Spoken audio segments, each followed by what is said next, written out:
Two, check. Two, hello. Hello, how's it going, folks? How's it going, friends? It's me. I'm sorry, okay? I'm sorry, it's 12:48. Listen, I'm trying to take this 12 at the latest thing seriously. Alright? I'm trying to take it seriously. I had to go out to, it rounds down to noon. You might want to check the math on that. I'm not so sure that that's true. I've just been dealing with some pain in my foot. It was very painful. I had to go to the bank. I had to go to the store, and I got back, and I wasn't ready, and I had to take just a few minutes to just lie down a bit and put some ice on the old foot there. Because this is the kind of stuff that I do now. Gotta put some ice on the old foot. So that's what I was doing. The noon hour is what I took to meet. Listen, I will get started at noon at the latest, okay? 12 p.m. at the latest. I do intend to stick to that. I like doing it a little bit earlier. I like giving myself a little bit more time to make sure that I can do a proper show. Just today just wasn't really possible.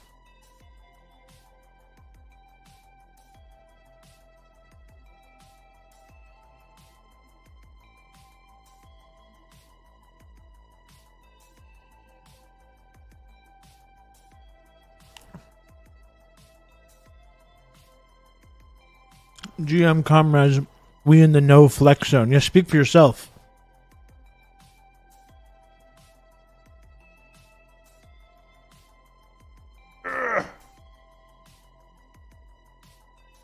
Speak for yourself, hey Duke.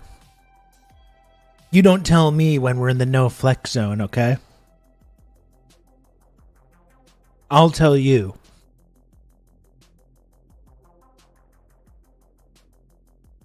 I'll tell you when the no flex zone is.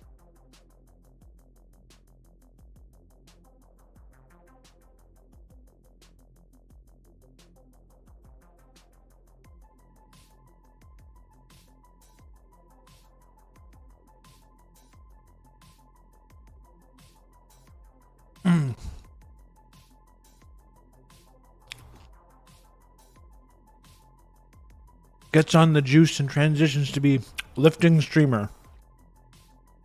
That's right.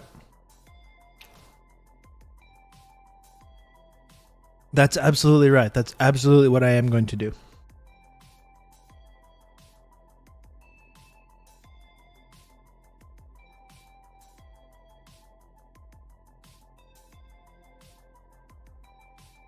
I'm bulking up as we speak.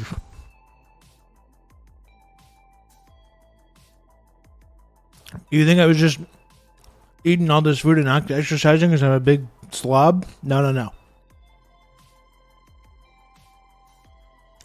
No. There's a method to the madness.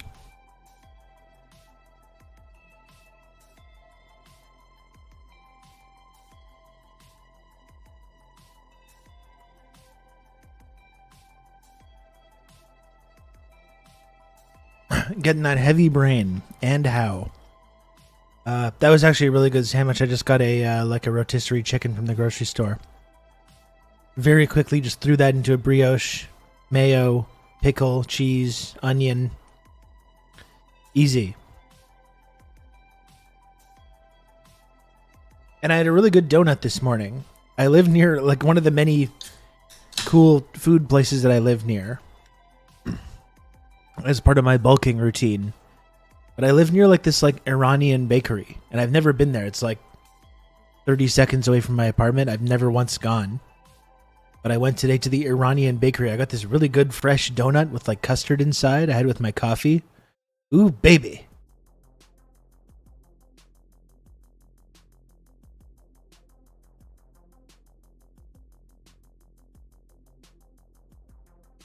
It was very nice.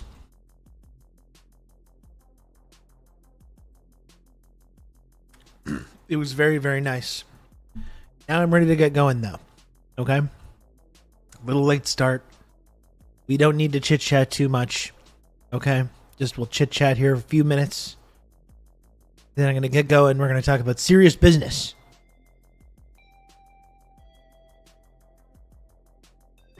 Excuse me.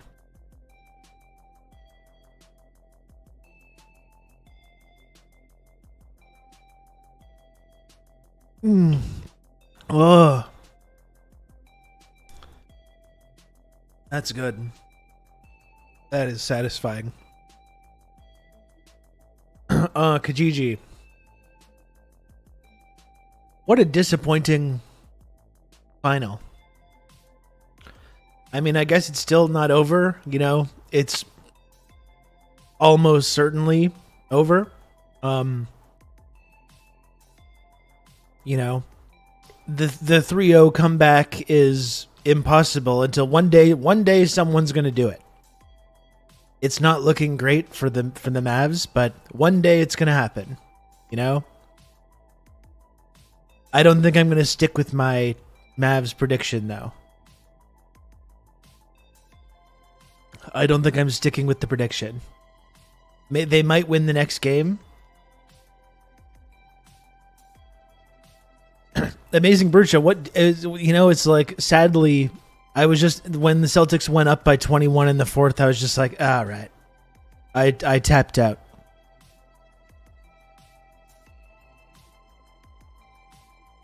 I just switched to Red Dead Redemption. I missed the comeback. I would have been pretty disappointed if they had actually came back to win. How do we feel about that Luka foul? I feel like it's one of those fouls that, like, no matter, like, depending on where you're coming from, you're going to project your own beliefs onto it. You know? Some people are going to look and see Luka shuffling his feet. Some people are going to look and see Jaylen Brown getting his shoulder down and pushing off a bit. Neither are wrong. That call could have gone either way.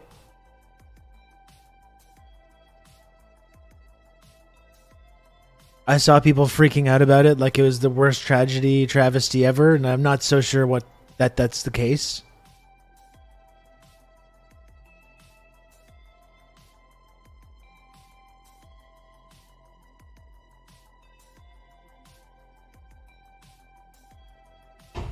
Ugh.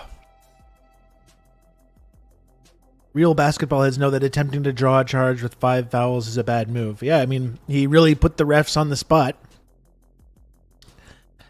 A guy that has a somewhat antagonistic relationship with the refs. You know? I thought it looked like a push-off to me when I watched it today. I thought it looked like Jaylen Brown pushed off a little bit, but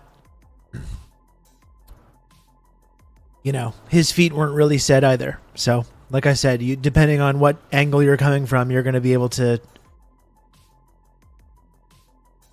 draw your own conclusions.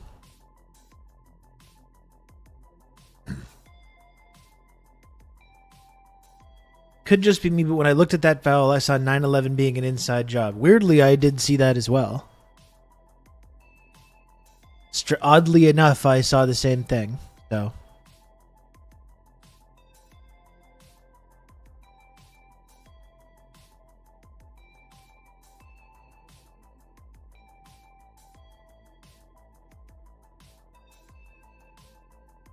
anyway, honestly, like, I've been watching this entire playoff run, and I haven't watched, like, I was putting my kid to bed. I missed the beginning of the game last night. I tuned in. I watched the third quarter. They went up 21 in the fourth, and I was just like, all right, that's enough. That's enough. That's enough for me.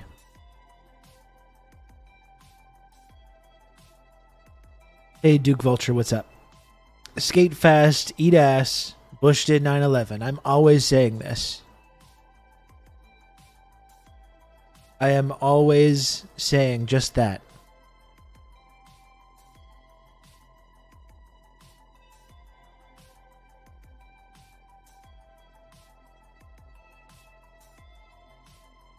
As a Wolves fan who's also a racism disliker, I'm conflicted on how to feel while watching the Mavs lose so badly to the Celtics. A lot of conflicting emotions, definitely. What the fuck? I lost 20 grand on this game last night for your betting advice. Well, you know, That's the game, you know? That's the lifestyle. That's the gambling lifestyle. You win some, you lose some.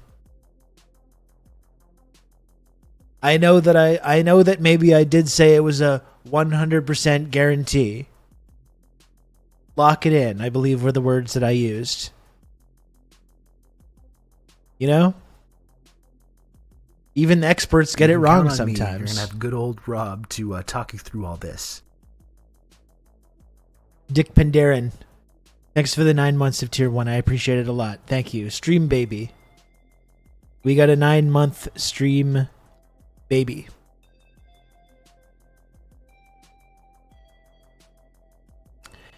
Thank you, Dick. A lovely little dick.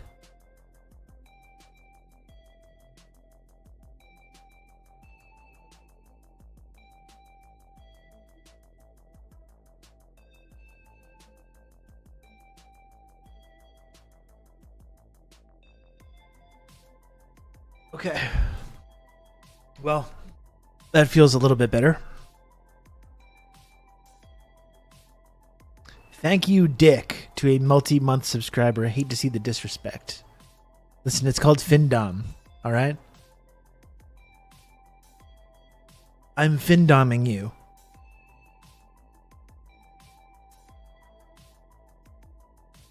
I need more than 9 months.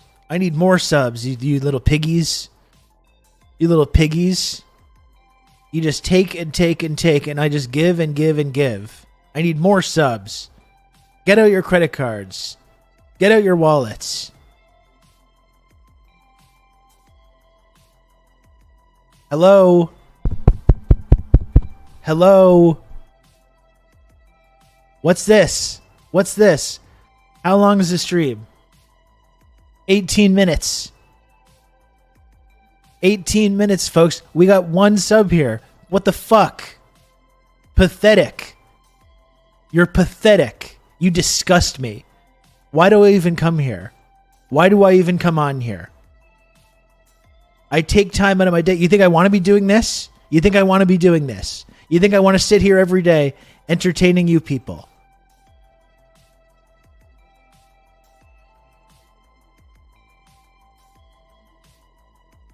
For 1 sub in 18 minutes.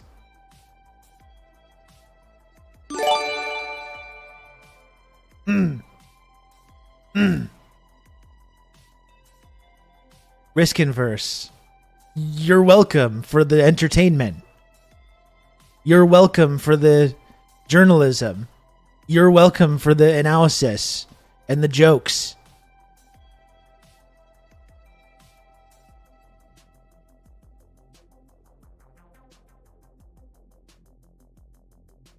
And the japes.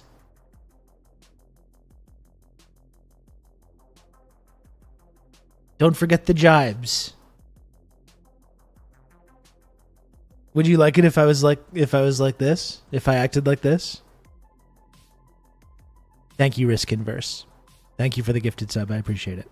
Would you like if I was like this, chat? Are some of you into this?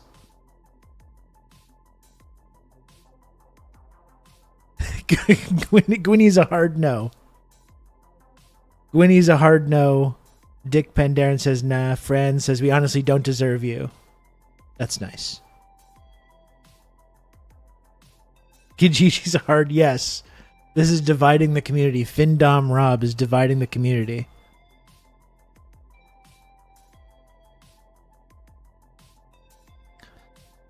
I'd love it as a little treat. A little Findom as a treat. I wonder if Marina's here. Some friend of the show, Marina. I should just get Marina to come on and Findom you. It could be like a special guest star thing. Chat does need to be taken down a peg. I mean, that's true. That is very true.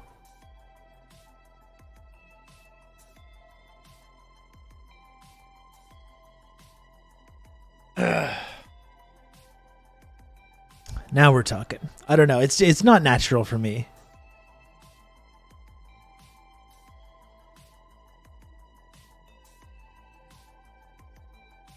As long as Marina gets a split on the subs, I'm down. Well, then I've got to Findom them. It's going to be this whole talk about a triangle.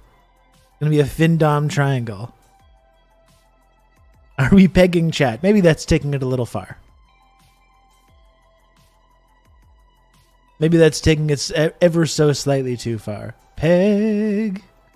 Going back to chat.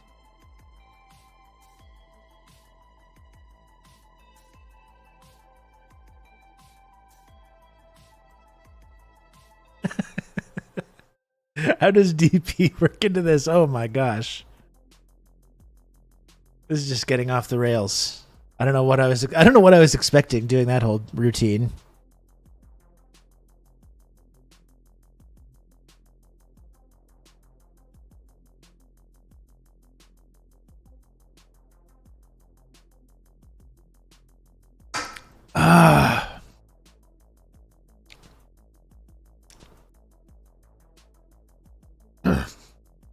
You could just watch the tanky therapy. Hey, old Dutch. I'm glad. Did you enjoy it? I love doing those tanky therapies.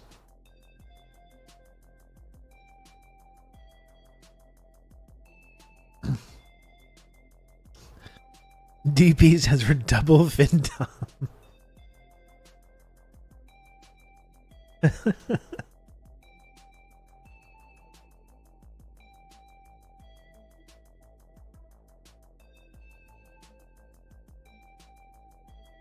Very good conversation as usual. Once again, I watched another streamer watch it. Oh, that's fun. Was it David?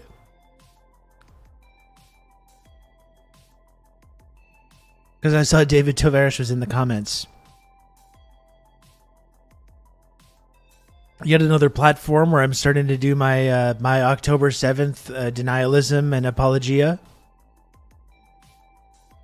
What is tanky therapy? Tanky therapy is just like a group of journalists and commentators. Tanky journalists who feel like we're going crazy. And usually once a week we get together and we commiserate and talk about the news of the day. Reassure each other and the viewers that they're not going insane.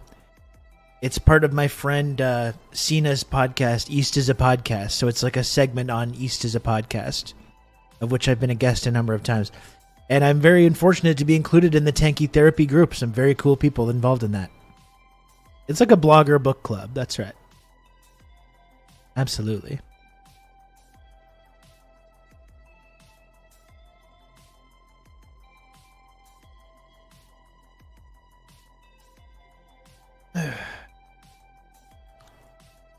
I will actually link the latest one.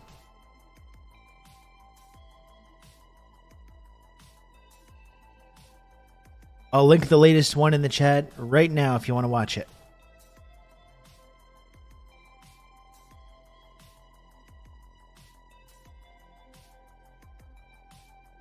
Did you know group therapy had communist roots? No, I did not.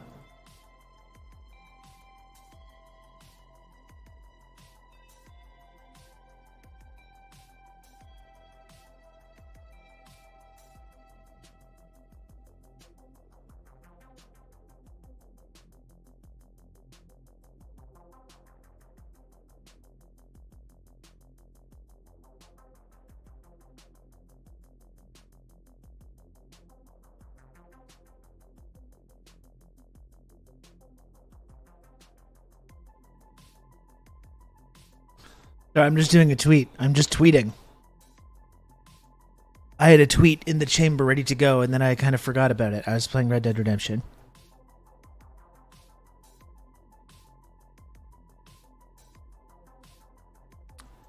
It's wrong to be well adjusted to an insane world. I do believe that. Yeah, definitely. Like, I think over the last 9 months, if you didn't feel insane, there's something wrong with you. You know what I mean? If you feel normal, then it's like, what is the matter with you?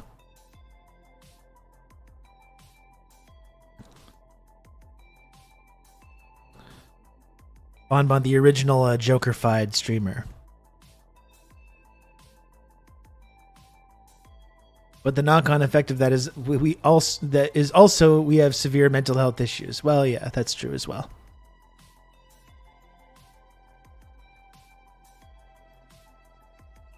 It certainly doesn't help those whatever mental health issues you might have already. Certainly doesn't get helped when you look around at the media, you look around at the political world, you look around at your friends and family even, and you feel like, what is the matter with me? What is wrong with me? Why am I like this? Why am I the only person that has an issue with this? It's the worst feeling. That's that alienation that Marx talked about. It's not only are we alienated from our labor, but we're alienated for each other when we have this kind of certain viewpoint or analysis and it doesn't get represented anywhere. You know? And we look around and like people think we're crazy. People think we're like wackos for feeling this way. We're radicals. It's really bizarre.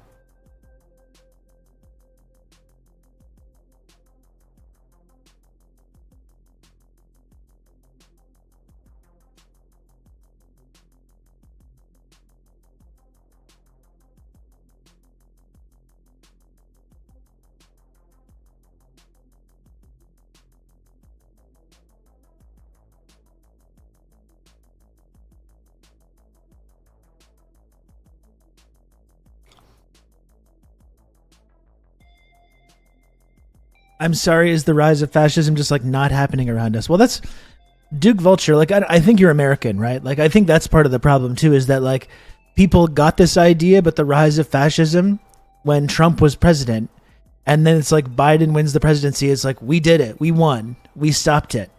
We stopped the rise of fascism. We can just go home now. Why are you still complaining? Why are people still complaining? Why are people saying that there is still the rise of fascism? Well, there isn't. We did it. We won. In fact, we need to go and mobilize and vote for the blue guys to ensure that the fascism doesn't rise again.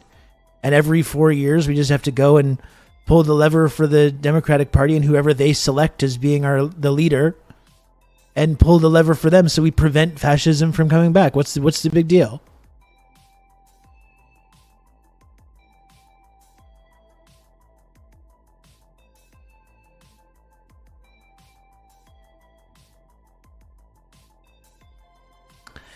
Yeah, Dick Pendarren, like the really interesting parallels between the US and the UK, both with the rise of Corbyn and Bernie Sanders, the way that the political and media establishment in both of these places came together to crush those movements and collaborated with one another to crush those movements, leading to boring neoliberal centrists to win power and just rolling out the red carpet and opening the door for the next psychotic fascist to come through next time.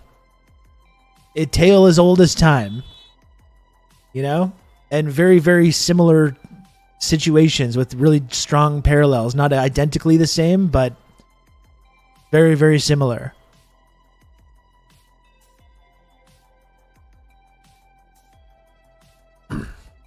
It's not just that the left hasn't gotten its act together; we've actually been dismantled. I mean, there was a real grassroots left movement in both. It hasn't happened in Canada because Canada is just pathetic, so that we didn't even come close. But there was a real grassroots left-wing movement happening in both the US and the UK, which was now like 10 years ago. You think about that; it's fucking insane, but it was. And it got demobilized. It got dismantled. It got purposely, deliberately snuffed out. You know, in these movements, this was the right way. It was electoral. It was organizing electorally, voting, working within the system, just the way that they tell you to. You want to change something? Go vote. Go run for something. Work within the system. Well, and people said, okay, well, we're going to do that then. And then they say, no, crush this movement.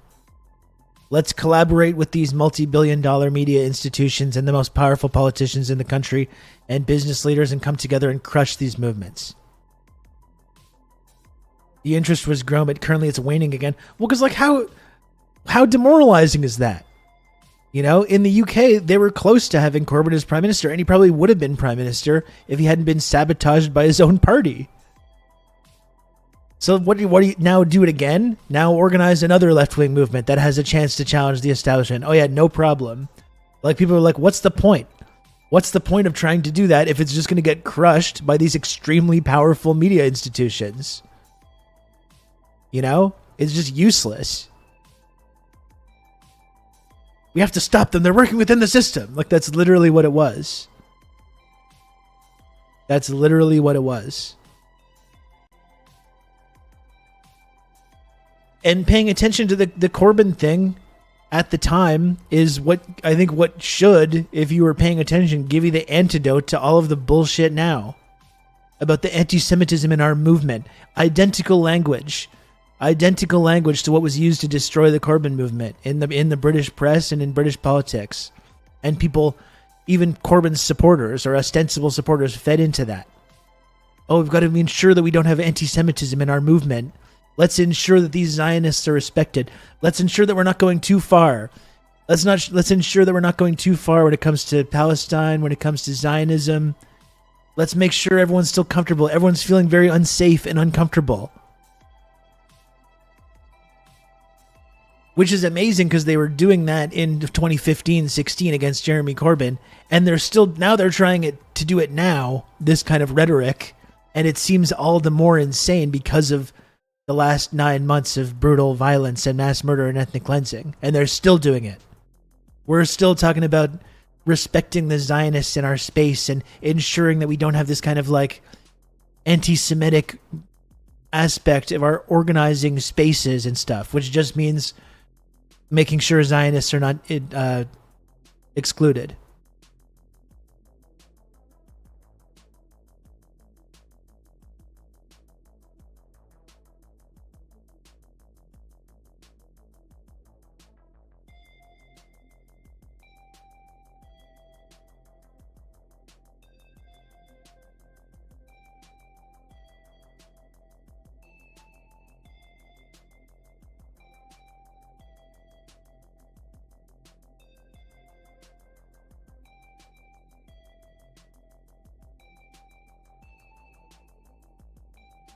You know what I mean? It's really amazing to try that after the last 9 months we all see like what Israel is. We all see what the Zionist project is, and they're still doing this shit.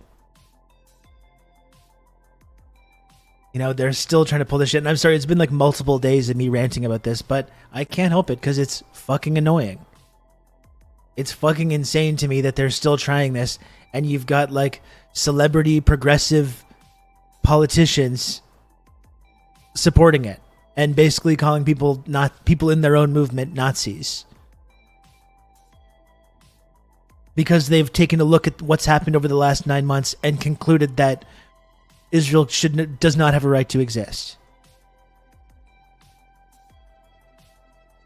I grew up in a community that had real white supremacy and real crazy anti-Semitic problems. It's fucking aggravating to see that get weaponized to continue slaughter.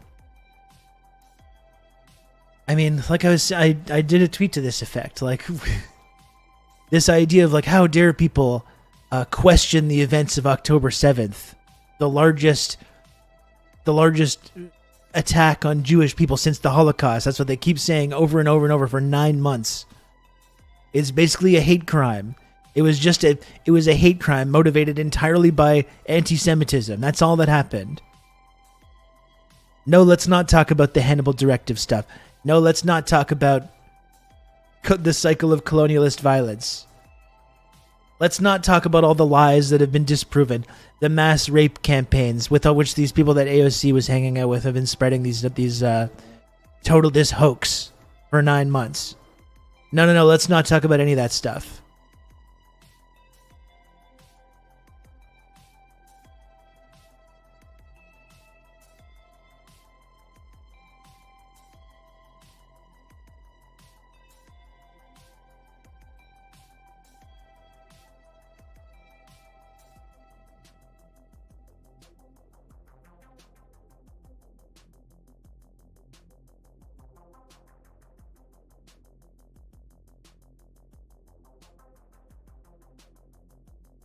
one of the ladies was the main backers of the beheaded babies and the rape stories, and AOC has to platform that lady because people were unsafe. Yeah. And she's sitting there using her clout and her platform to promote this idea that asking these questions makes Jewish people unsafe.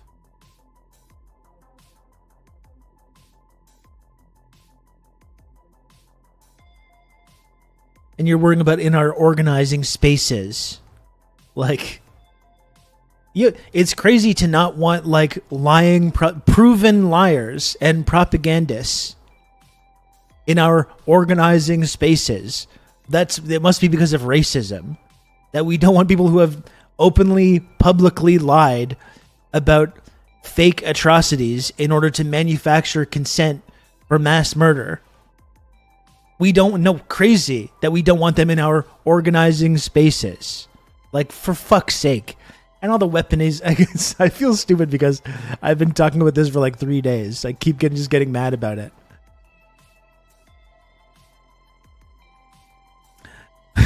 Get our organizing spaces, though.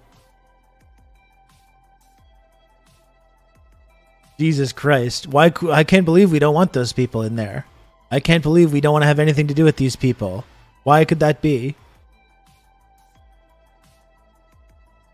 It's like the way she said it, and it's all done in this like this therapy speak, like NGO, human resources type language. I'm so fucking tired of it. I'm tired of hearing this kind of talk. When what they're doing is justifying a genocide. They're justifying the mass murder of little kids. It's really funny, too, that whole thing as well, because it's like, now, we know that anti-Zionism isn't necessarily anti-Semitism, but, and then they basically just say, but it is, though. Like, but it is. In theory, it's not anti-Semitic, but every single example of it is, and actually, in fact, and you shouldn't do it. You should not ever say anything like that. The TED Talk speak, yes. We need to hold space. Blueberry, we need to hold space in our organizing spaces. For Zion, just because they're a Zionist, all it means is just a right in the belief of that, like, people should be safe and happy. That's all that word means. And we need to be able to hold space for people that have this kind of viewpoint. It makes them feel unsafe. What's the Freeland thing, Old Dutch? Do I even want to know?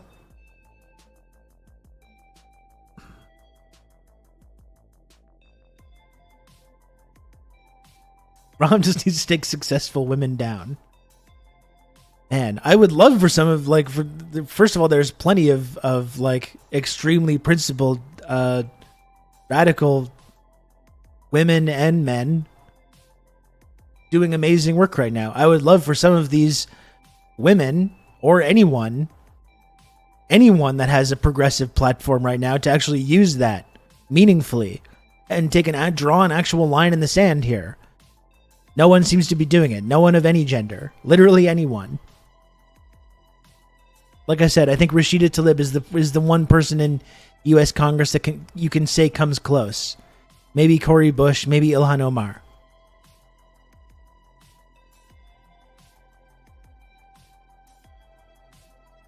And we got to be careful about BDS against Israel because that's anti-Semitism. Like, we're doing this 9 months after this brutal war on civilians. We're still doing this.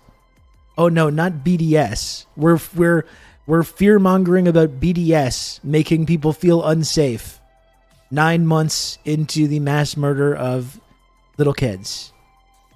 Fully supported by the United States government and the Democratic Party, of which these people are a part.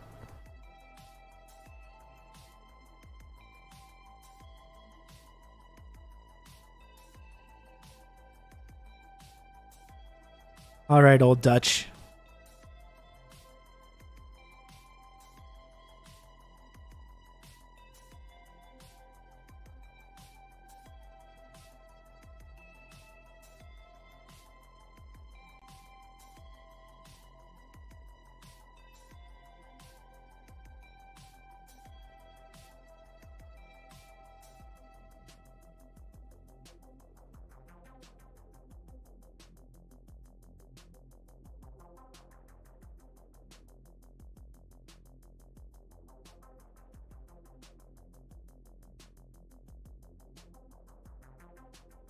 Let's look at this, I guess.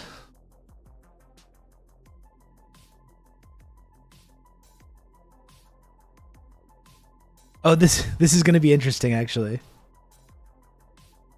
So, this is in the context of this current freakout that's going on about foreign interference in Canadian politics. And this absolutely fucking absurd idea that, like, we need to be concerned about, like, Russia and China interfering in our politics. Why are we not talking about Israel? Well, let's hear from Chrystia Freeland about why. Why that is. If we're going to talk about foreign countries interfering in our precious democracy. Or America, who's right there. Who is their grandfather again, just for context? He was a Nazi. Michael Chomiak was a Nazi, Chrystia Freeland's grandfather. It appears that the government of Israel engaged in a disinformation campaign in Canada using artificial intelligence and real and hijacked Canadian identities to aggravate social divisions and religious divisions in this country. What is your reaction to those reports, and what does the government plan to do about it? Absolutely nothing. Let me say a couple of things. God, I'm mad already. Start by saying when it comes to what is happening in Gaza, Canada is very clear and has been for some time that we're calling for a ceasefire, and we are encouraged by progress that seems to be being made towards an agreement. Getting humanitarian aid into Gaza is absolutely a priority, and the release of the hostages must happen. When it comes to what is happening inside our own country, I think all of us have spoken to Canadians. But what specifically about the question, though? About Israel interfering in our democracy? Who feel really torn up. By what about the that, way though? in which our wonderful, diverse country is being challenged by this. And of course, our government is working hard, working with. But what about the specific question, though, about Israel interfering in our politics? Do everything we can to make sure all Canadians feel safe in Canada, and to keep Canada together. And that very much includes being very focused on ensuring that whatever the issue, it's like ChatGPT from foreign interference. Just to come back to this specific campaign. So you didn't answer the question at all. You've been very critical of Russian disinformation in Canada. You don't. Let's try to nail her down on this one. Taking the same approach here. Can you explain the difference? I think I've been clear on the concerns You have we not. have, both about the heartbreaking situation in the Middle East, and also No, you have not been clear at all. really great concern about Canada being torn apart. Foreign interference from any country is not acceptable in our country, and foreign interference that drives divisions between Canadians is not acceptable.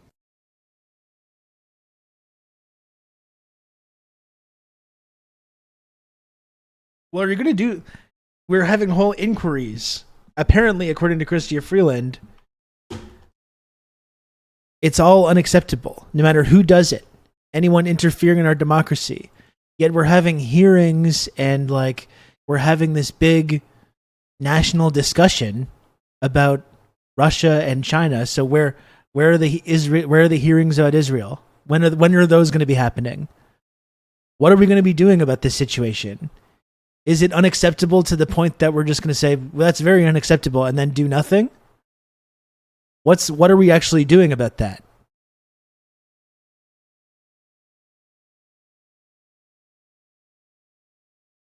Are we sanctioning any Israeli officials? Are we going to have a big national discussion about this? Are we going to have any hearings? Because if something is unacceptable, like she points out, that indicates to me that, we're going to actually like do something about this issue, this unacceptable issue. What is that? What are we actually going to do? Is this it? Are you just going to say right now that you've been like pinned down on it? It's unacceptable and that's all? Is that the only consequence?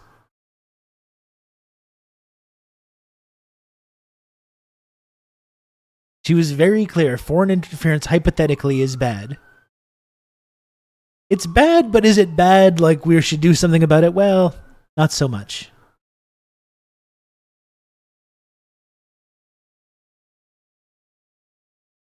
It's like the U.S. State Department saying they've been clear about a red line in Israel-Gaza, but no one knows what the red line is, and journalists keep asking. Words don't mean anything. Politicians do not listen to constituents and do what they're paid to do by outside influencers. It is really like this like Jedi mind trick thing that a lot of politicians seem to do. We've been very clear about this. And then they'll give 5 minutes of word salad that's not clear at all. We've been very clear about our red line in Rafah. Okay, well, Israel's bombing tents in Rafah right now. They're committing nonstop atrocities. So is that the red line? We've been very clear that we have a red line. And it's like you're just saying we've been clear about something doesn't mean that it has been clear. Like, you can't just say that. Oh, let me be clear. Yeah, that is the ultimate Obamaism.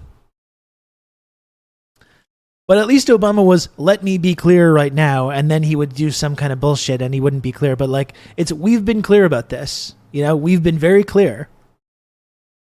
We've been very clear. And then they'll go and just like say a bunch of bullshit that's not clear whatsoever. That doesn't answer the question.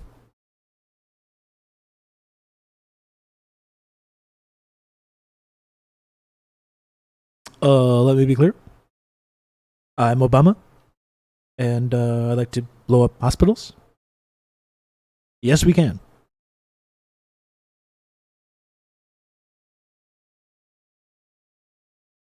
Yeah, there's passive aggressive. You weren't listening. Yeah, it's your fault. That's what it is, isn't it? It's like it's putting the blame onto the journalist, onto the citizen. We've been clear about this. It's you. You're the problem. You don't get it. You just don't understand. You're too simple to understand when our clear statements on this.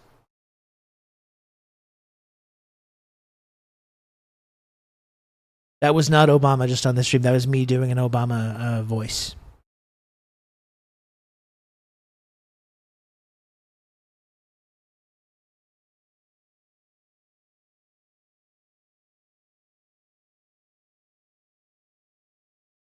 So, anyway, that was something else. I'm getting big guess. I know. Big get. China is actually doing a psyop to make it seem like Israel's interfering. That's the ultimate foreign interference. It's like a double bluff.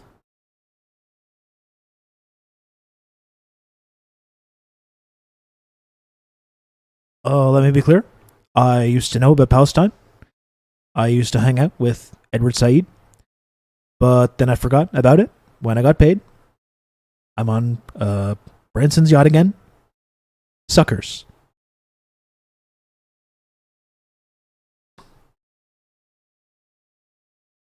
Remember when Obama, prior to the 2016 election, said, at least I was president.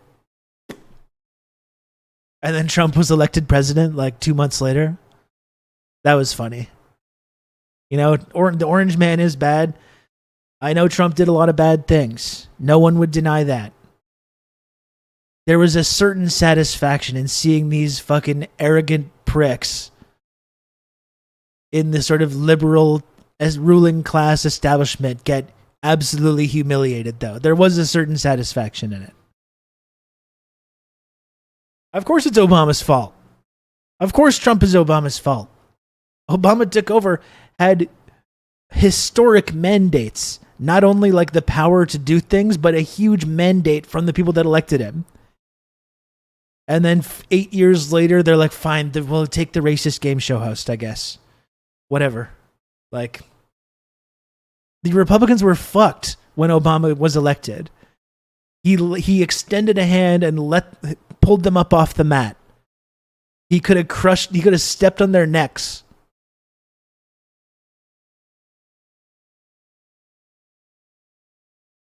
And he purposely, specifically decided not to, and just dismantled his whole like organizational structure that helped this historic organizational infrastructure that put him in the White House. Just deliberately dismantled it.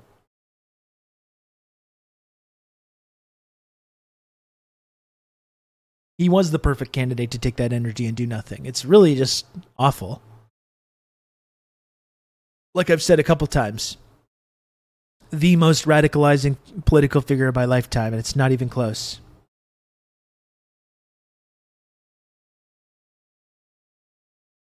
You know, when a bad guy becomes like politically powerful and does bad stuff, it's radicalizing, but you understand it. But when a guy that you like want to believe in, when a person that you want to believe in, that makes you actually believe that something is better, a better future is possible, and they make you believe that, and then they take that and they just like take all that hope and optimism and they just twist it up into a ball and stick it in the garbage disposal while making direct eye contact with you. Rob only getting 2 out of 35 subs is also Obama's fault. I agree. I agree with that. Nearly an hour into the stream, chat. Nearly an hour into the stream, 2 subs. Pathetic. Pathetic.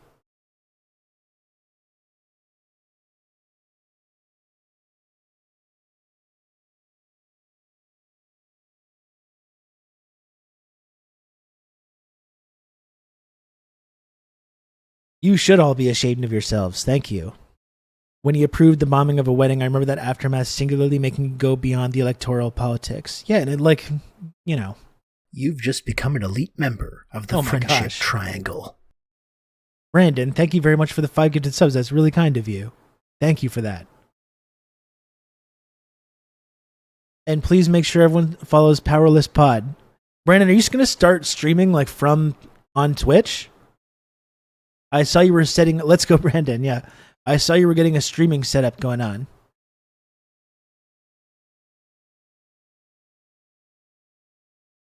Because if so, everyone should be following Powerless Pod. Brandon, very cool dude.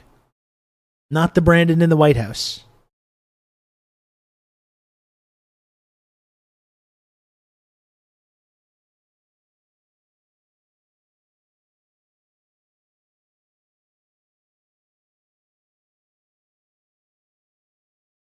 Obama is low-key such an inspiration to me. The man was so smart and calm when the racist Republicans attacked him. Yeah, he very smartly and calmly filled his cabinet with like banking industry lobbyists and then proceeded to drone strike a bunch of weddings and hospitals and funerals and overthrew and destroyed Libya. Started a proxy war in Syria. He very calmly and smartly did all those things.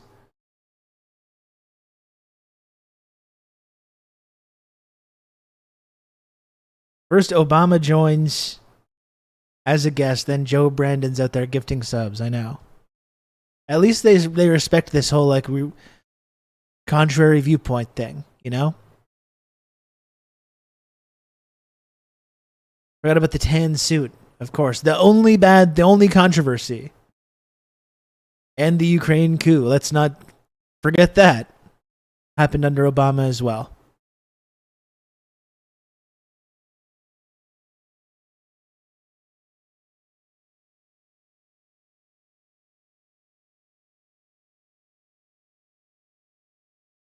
Obama didn't solve the terrorist organizations in the Middle East. I wish he did. Obama literally funded terrorist organizations in the Middle East. In Syria, the Obama administration was funneling arms and cash to these al-Qaeda offshoots in Syria to overthrow the Syrian government and throw gasoline on the Syrian civil war in which hundreds of thousands of people were killed. He was literally arming and funding terrorist organizations, which led to the creation of ISIS. Caring villain, we gotta be smarter here about this. Okay? You gotta look into this stuff a little closer.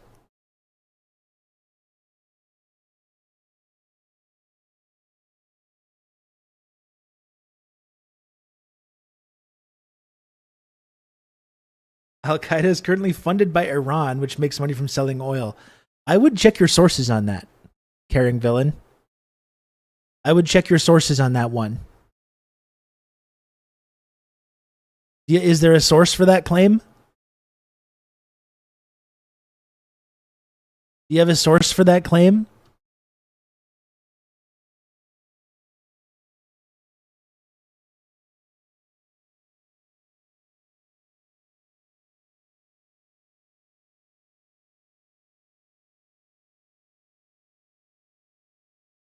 If you could show me some reputable source for your claim. Oh boy, they did the Uno reverse.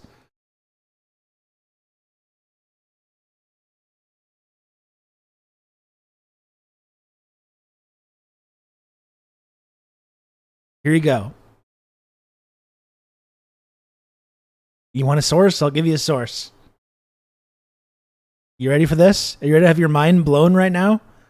Look at this. Here's a from Jake Sullivan to Hillary Clinton. 2012. February 12th, 2012. Unclassified. U.S. Department of State case, blah, blah, blah. Release in full. See last item. AQ is on our side in Syria. Otherwise, things have basically turned out as expected.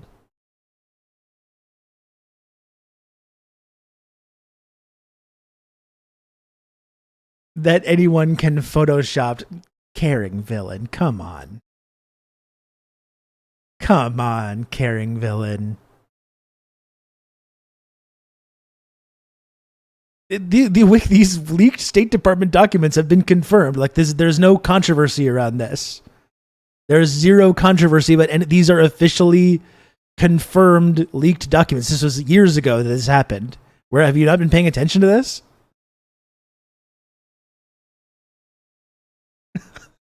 Okay, caring villain. Now, come on now.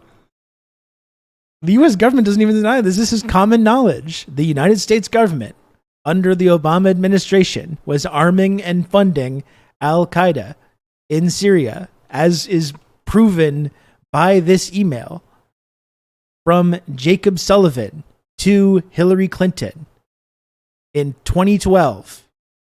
You'll see one more time. See last item. AQ is on our side in Syria. You know AQ? That stands for Al-Qaeda. That stands for Al-Qaeda, the AQ. And they're saying is on our side.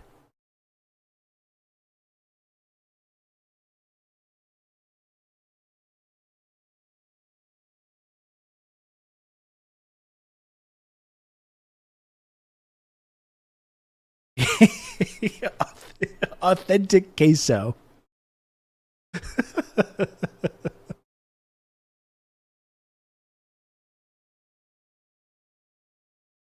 It's just funny when someone says like, "Oh, do you have a source for this claim?" It's like, okay, here's a source. Here's an email from the internal State Department emails in 2012 saying Al-Qaeda is on our side, and they're like, "But no, though." It's like, all right, well.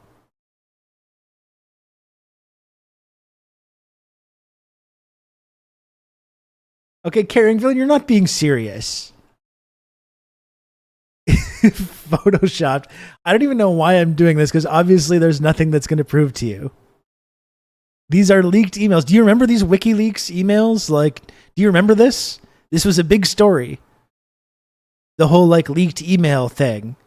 Like, this is not like this random thing that happened. This is kind of a big deal.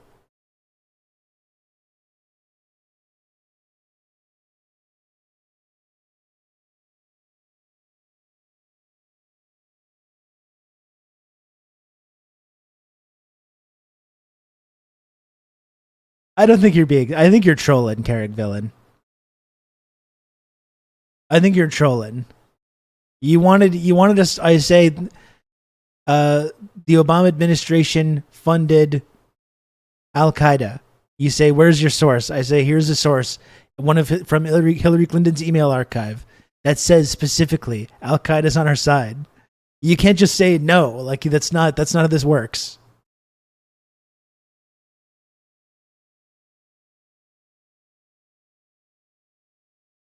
That's not how this works, I'm afraid. But you're welcome to stick around and maybe you might learn something. Maybe we'll turn you into a tanky.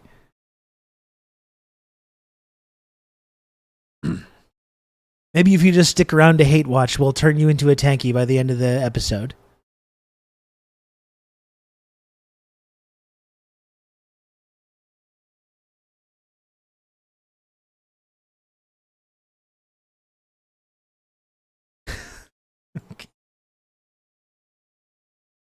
Caring villain, you're very silly. You're being very silly. We've got people being silly in the chat now. Wow.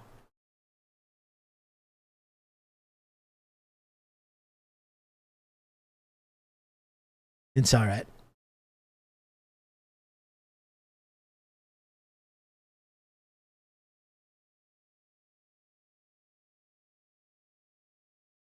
Much like we turned Jon Stewart. Jon Stewart now is a tanky. That's an interesting development.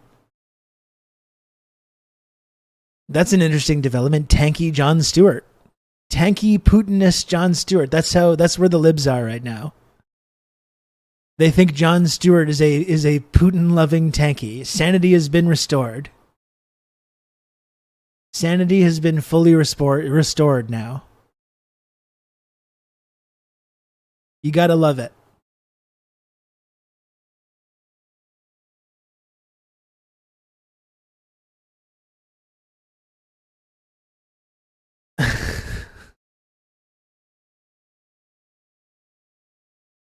I'm not arguing that it happened, but how do we tie AQs on our side to funding supplying them? I mean, there's just fucking Google it. Like you can just Google it. This is not. It's not even like it's not a conspiracy. It's not like this tinfoil hat thing. Look at who the United States government was giving money and weapons to in Syria and in Ukraine. Because this is what Western imperialism does. They fund and arm extremist groups to destabilize countries that they are targeted to overthrow, like Syria and like Ukraine. This is what they do around the world and have for many decades.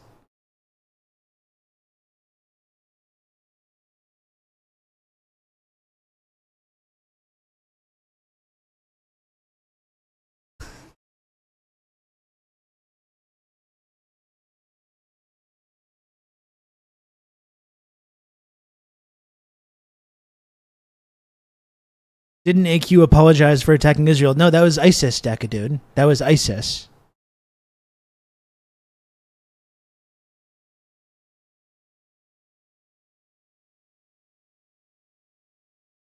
Like I said, I know most people here know it or have listened to it, but listen to Blowback Season 1 and they explain it Episode 1. I would encourage people to listen to that. These libs must think the US DoD $1 trillion budget is spent on kettle corn or something. Yeah, what is that?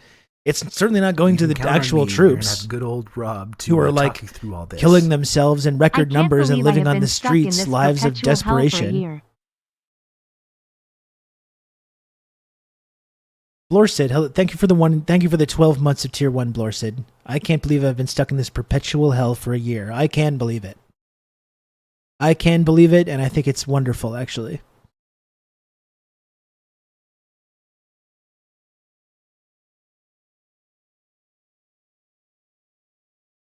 So kind of ISIS to find it in their hearts to apologize to Israel. I know, and that's what we should respect. That we should respect when people with different ideologies come together. Okay, we should support that.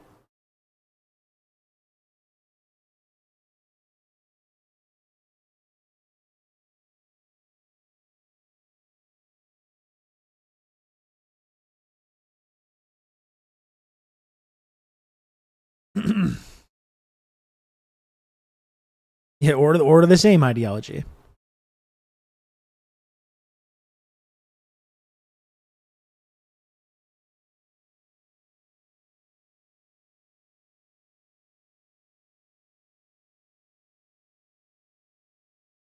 It is strange, isn't it, when like, you know, Israel constantly accuses Iran of, you know, funding Hamas, funding Hezbollah, attacking Iran, and then ISIS attacks Iran. Isn't that strange? When you've got Iranian like generals training militia groups in Iraq and Syria and elsewhere to fight these people, ISIS, and then the United States assassinates that guy, and then 4 years later, ISIS attacks a procession on the day of his death anniversary. Isn't that kind of weird? Isn't that kind of odd? Does that not make anyone think? Doesn't that make anyone say, huh? It sure does make me say that.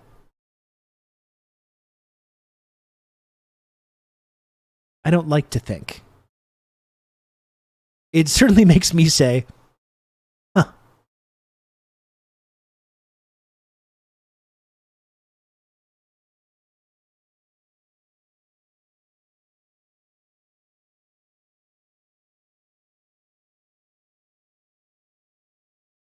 There's a lot of things like that that make me say, huh.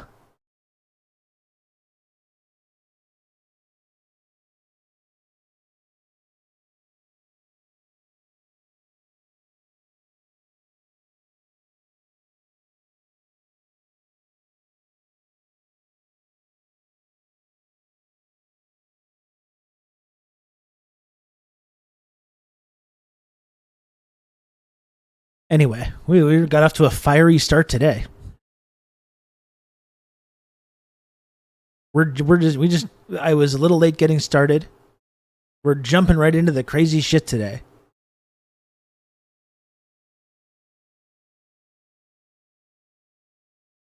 I'm saying, huh, almost every day as I peer into the never-ending horrors generated by the US and its allies. Truly, a lot of stuff does happen these days that make you say, huh. Like the Nord Stream pipeline being bombed. When Joe Biden says, if Russia invades Ukraine, there won't be a Nord Stream pipeline. And then Russia invades Ukraine, and then the Nord Stream pipeline gets bombed. Who could be responsible for this? That's definitely one thing that makes me say, oh, why did Russia blow up their own pipeline?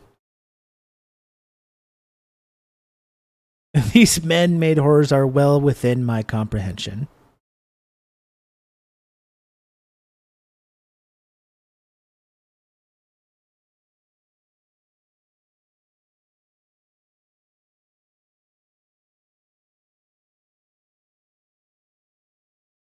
Putin read Andreas Malm. He's becoming an eco-terrorist.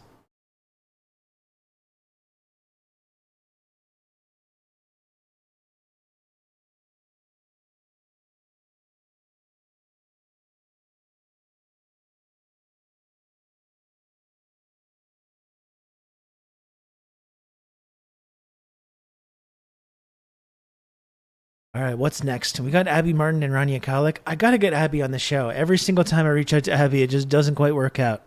I gotta reach out to Abby again.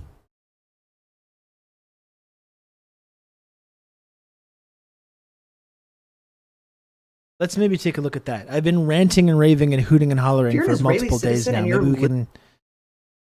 Maybe we can sit back and let Rania Khalek and Abby Martin do some hooting and hollering for us. Someone put Abby and Rania in charge. Put them in Congress. You think they're gonna fuck around with this stuff? No. Those are the girl bosses that I support. Put Abby and Rania in a position of decision-making power. They're not going to be doing this triangulation, therapy speak Zionism bullshit.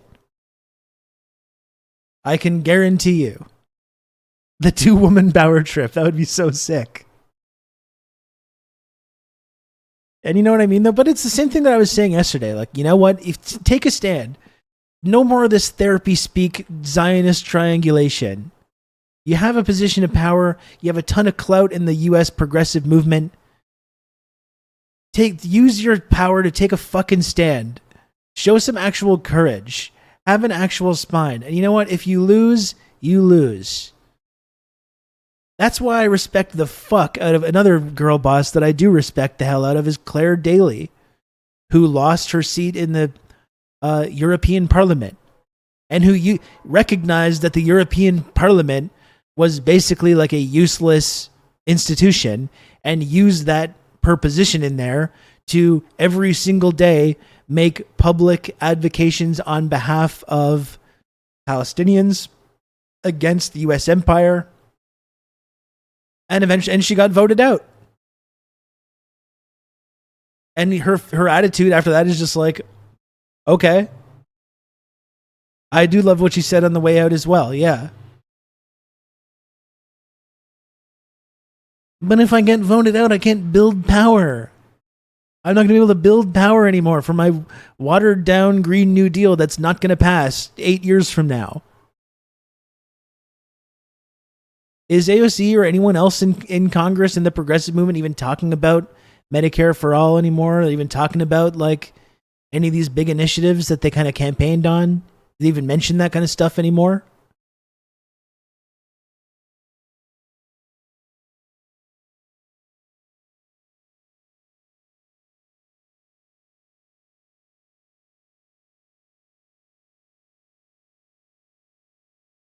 How do you know she lost? Where's the proof? Oh, a news story that was reported from multiple outlets. Those could have been faked.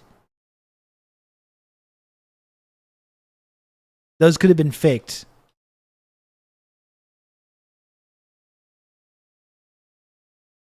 Let's hear from Rania and Abby. And I'm going to reach out to Abby and get Abby on this program if it's the last thing that I do.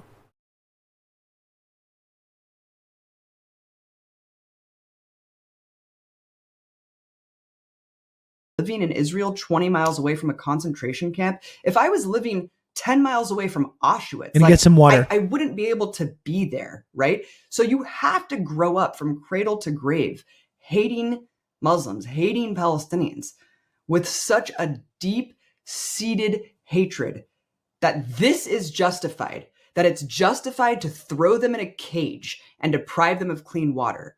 You have to think they're barbarians and you have to think that they're animals.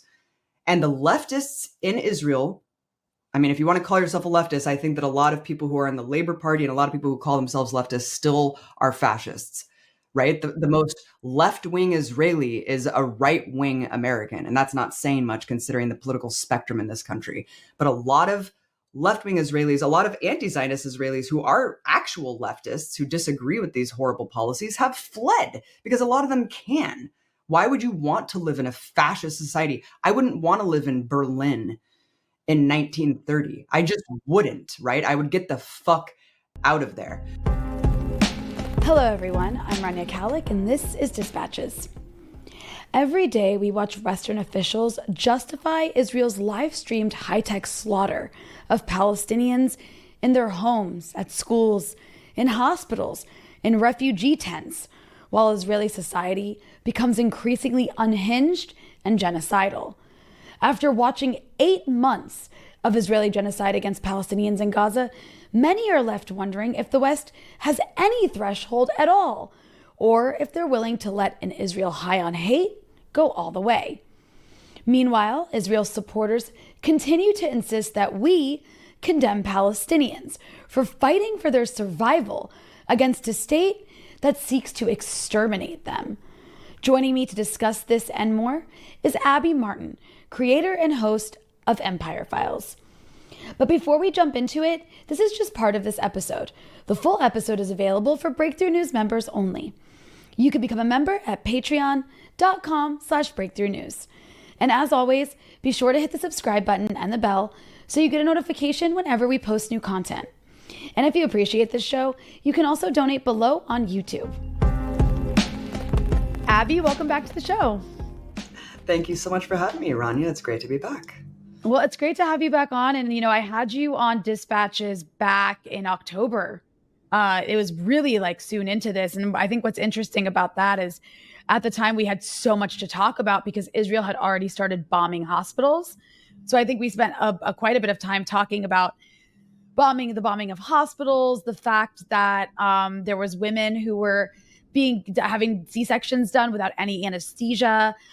There was like babies being starved in incubators. And that was just a few weeks in, right? That wasn't even a month in. And now we're almost, by the time this comes out, it'll probably be 8 months. We're just about 8 months into this genocide, which is crazy to think it's gone on this long. And now there's like no hospitals left in Gaza.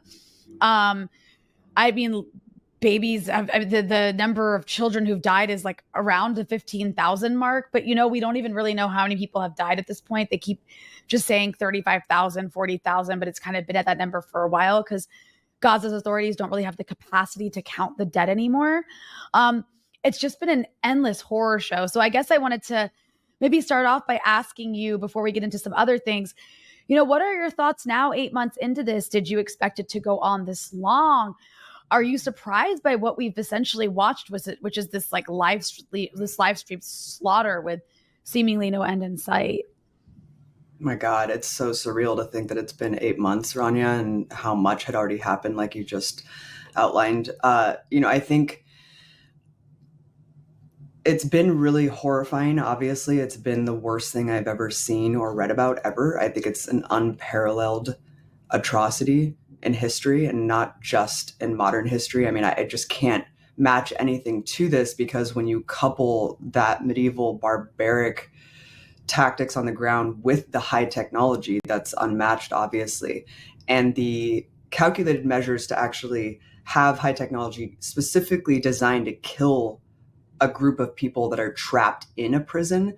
It's the only place in the world that you cannot flee even by boat. Otherwise, you will be shot out of the water by Israeli warships. We've seen that obviously years prior to even what happened on October 7th. You just simply can't fish, freely without being killed. So the fact that, Egypt has closed off its borders and is charging people exorbitant rates to just flee a genocide. You couple all these things together and it really is incomprehensible that this is where we're at 8 months in. Like you said, the death toll has been at 35,000 for months. I think that we're looking at a death toll that's several times higher. If you really want to just take stock at, how long can humans go without water or food?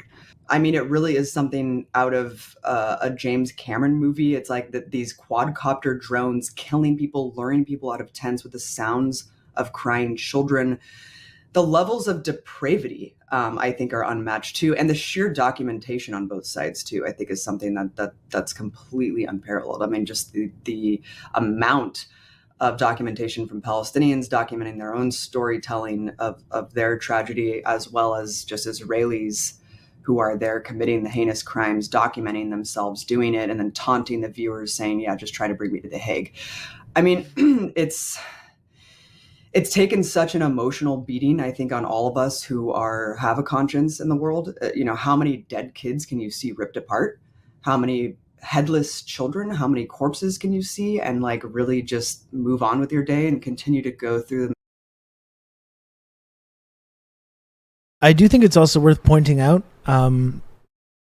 we talk about the death toll and the number of dead kids, but I think in the same breath, talking about how it's the most child amputees, in modern history, because it's not tens of thousands of kids have been killed, but we're talking there's been thousands of kids. I don't even know what the number is offhand, who have been permanently maimed, disfigured, had limbs amputated. And how many kids, even if they've been somehow managed to be completely unscathed over the last 9 months, are permanently psychologically traumatized from living through this kind of horror? A horror that they've been born into, that shows no sign of ever stopping, even if this war eventually stops. So it's not to disagree with anything that Abby's saying, but I think sometimes we focus on casualty numbers and we don't think of the even larger scope of people, not even kids, but everyone that's been through this, who have been injured, lost limbs, are permanently psychologically traumatized. Like, it's unfathomable when you really start to think about it. Monotony of your daily life when you see these horrors, and you just know that they're right there if you choose to turn on your device to really see just a window into Gaza. And I don't want to be numb to that. I don't ever want to be numb to the reality that's happening on the other side of the world, especially when I'm complicit as an American citizen, when my government is sponsoring this, Rania. So,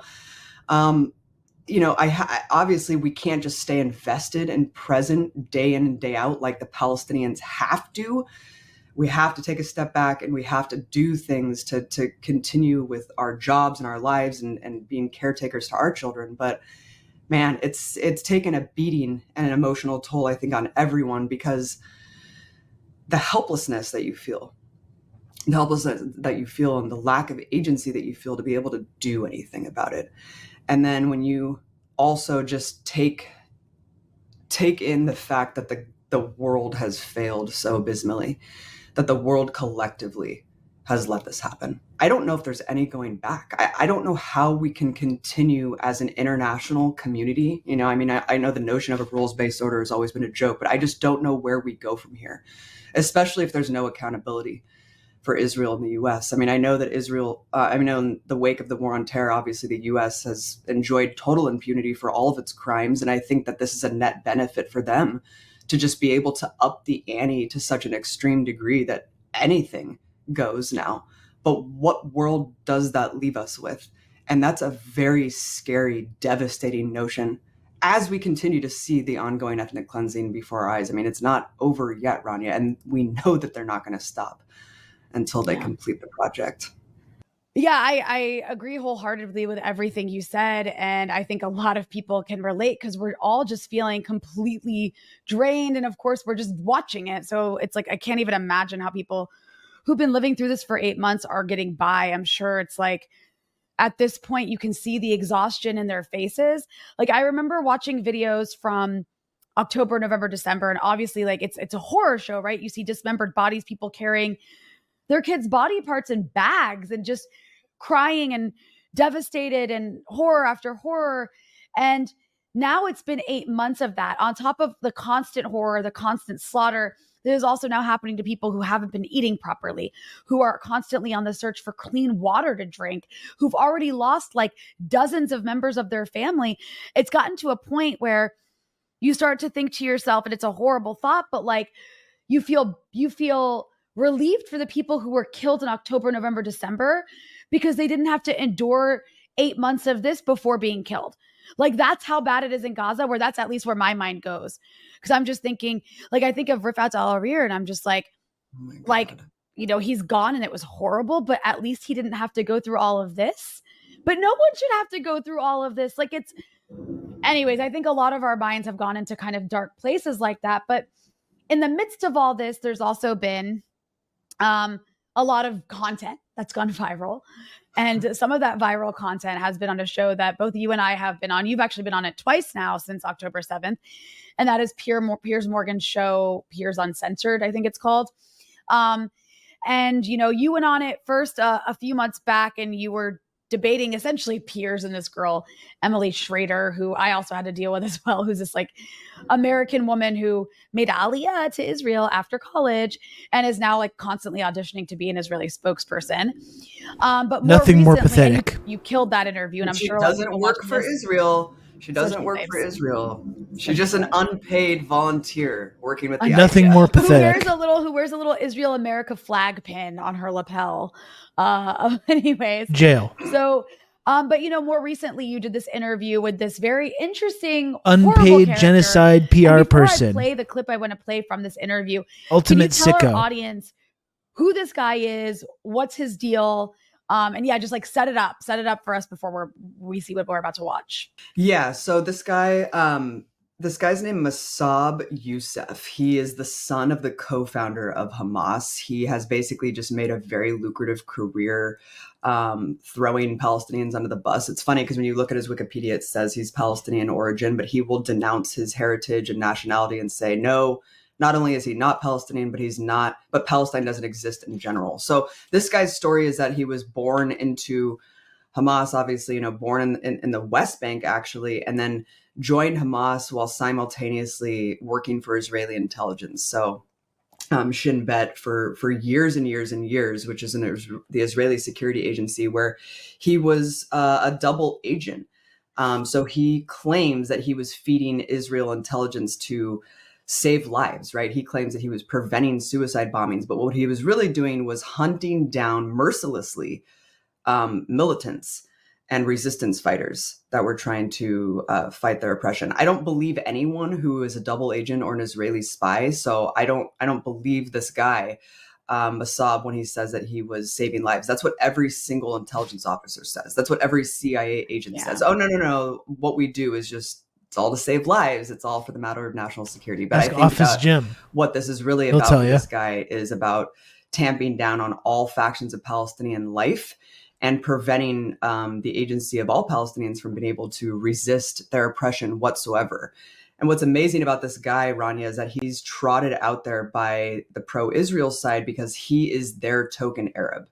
There's token Arabs in the Knesset, and that's what Israelis love to point to be like, no, we're not an ethno-state. Look, we have Israeli Arabs too that do this and that. But this guy is really their bread and butter because this guy is out there saying the most inflammatory rhetoric about Palestine and revising history, giving this complete ahistorical framework about 1967 war, the Nakba, and the current military occupation and siege of Gaza. He basically just pretends that none of them exist, that the Nakba was just the Palestinians wanting to kill Jews and they all just voluntarily left. The 1967 war was just Palestinians wanting to kill Jews. And look, in war, there's conquest and you take land and that land is yours, even though annexing land is illegal.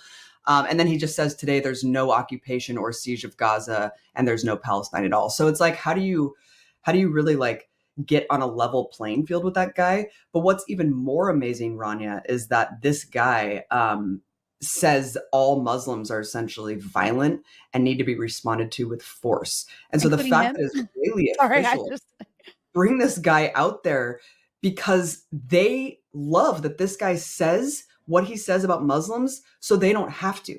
Right. So they love this guy, even though they still do. Arab, and he's like, look, like, no, don't take it from me. Take it from what this guy says. But when this guy is saying 1.6 million, when this guy is saying 1.6 billion Muslim lives are worth less than a single cow, that's what Israelis think. They just love that this guy says it instead of that. Israelis accusing other people of being violent fascists is always really interesting. Anybody who hasn't seen this, it's like you can't even you got to see this guy. He's insane. His eyes are crazy. What he says to you is crazy.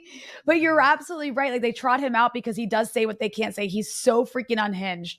So I'm gonna play this clip from your episode, your debate with him, where you just completely. He does look like an absolute psycho as well. And then we can discuss.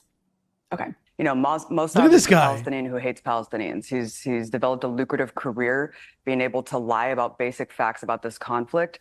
He is actually credited to jailing the Palestinian Mandela, Marwan Barghouti. This is a guy who he put in prison 20 years ago, who was marching side by side with Israeli peace activists denouncing Hamas killing civilians. Marwan Barghouti is the most popular unifying figure in Palestinian society. He would resoundingly win in an election against Hamas. So again, I mean, when we're looking at someone who's worked for an Israeli intelligence, who spouts the same rhetoric as Israelis, who say Hamas, but what they really mean is all Palestinians.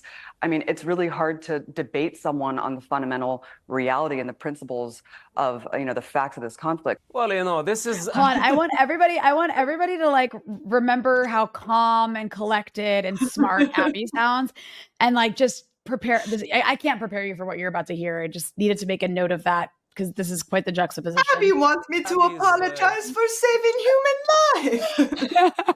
Here he goes. Ready? All right. Cue Crazy Man. So Abby today want me for some reason to apologize for saving human life because my truth challenges her convenient truth. Abby does not have the authority. She's just a self-appointed low-grade journalist. How can you be a journalist and you call this a genocide, ethnic cleansing? And she just keep repeating ethnic cleansing, genocide, colonialism, etc. None of it is real, including Palestine. It's only in your head. None of it is existing. You guys, Palestine is in your head. It's in your head. I am a It doesn't self-appointed actually streamer. exist That's right. According to this guy, it just gets crazier. Sorry, it's in your head. Essential. Palestine was never born.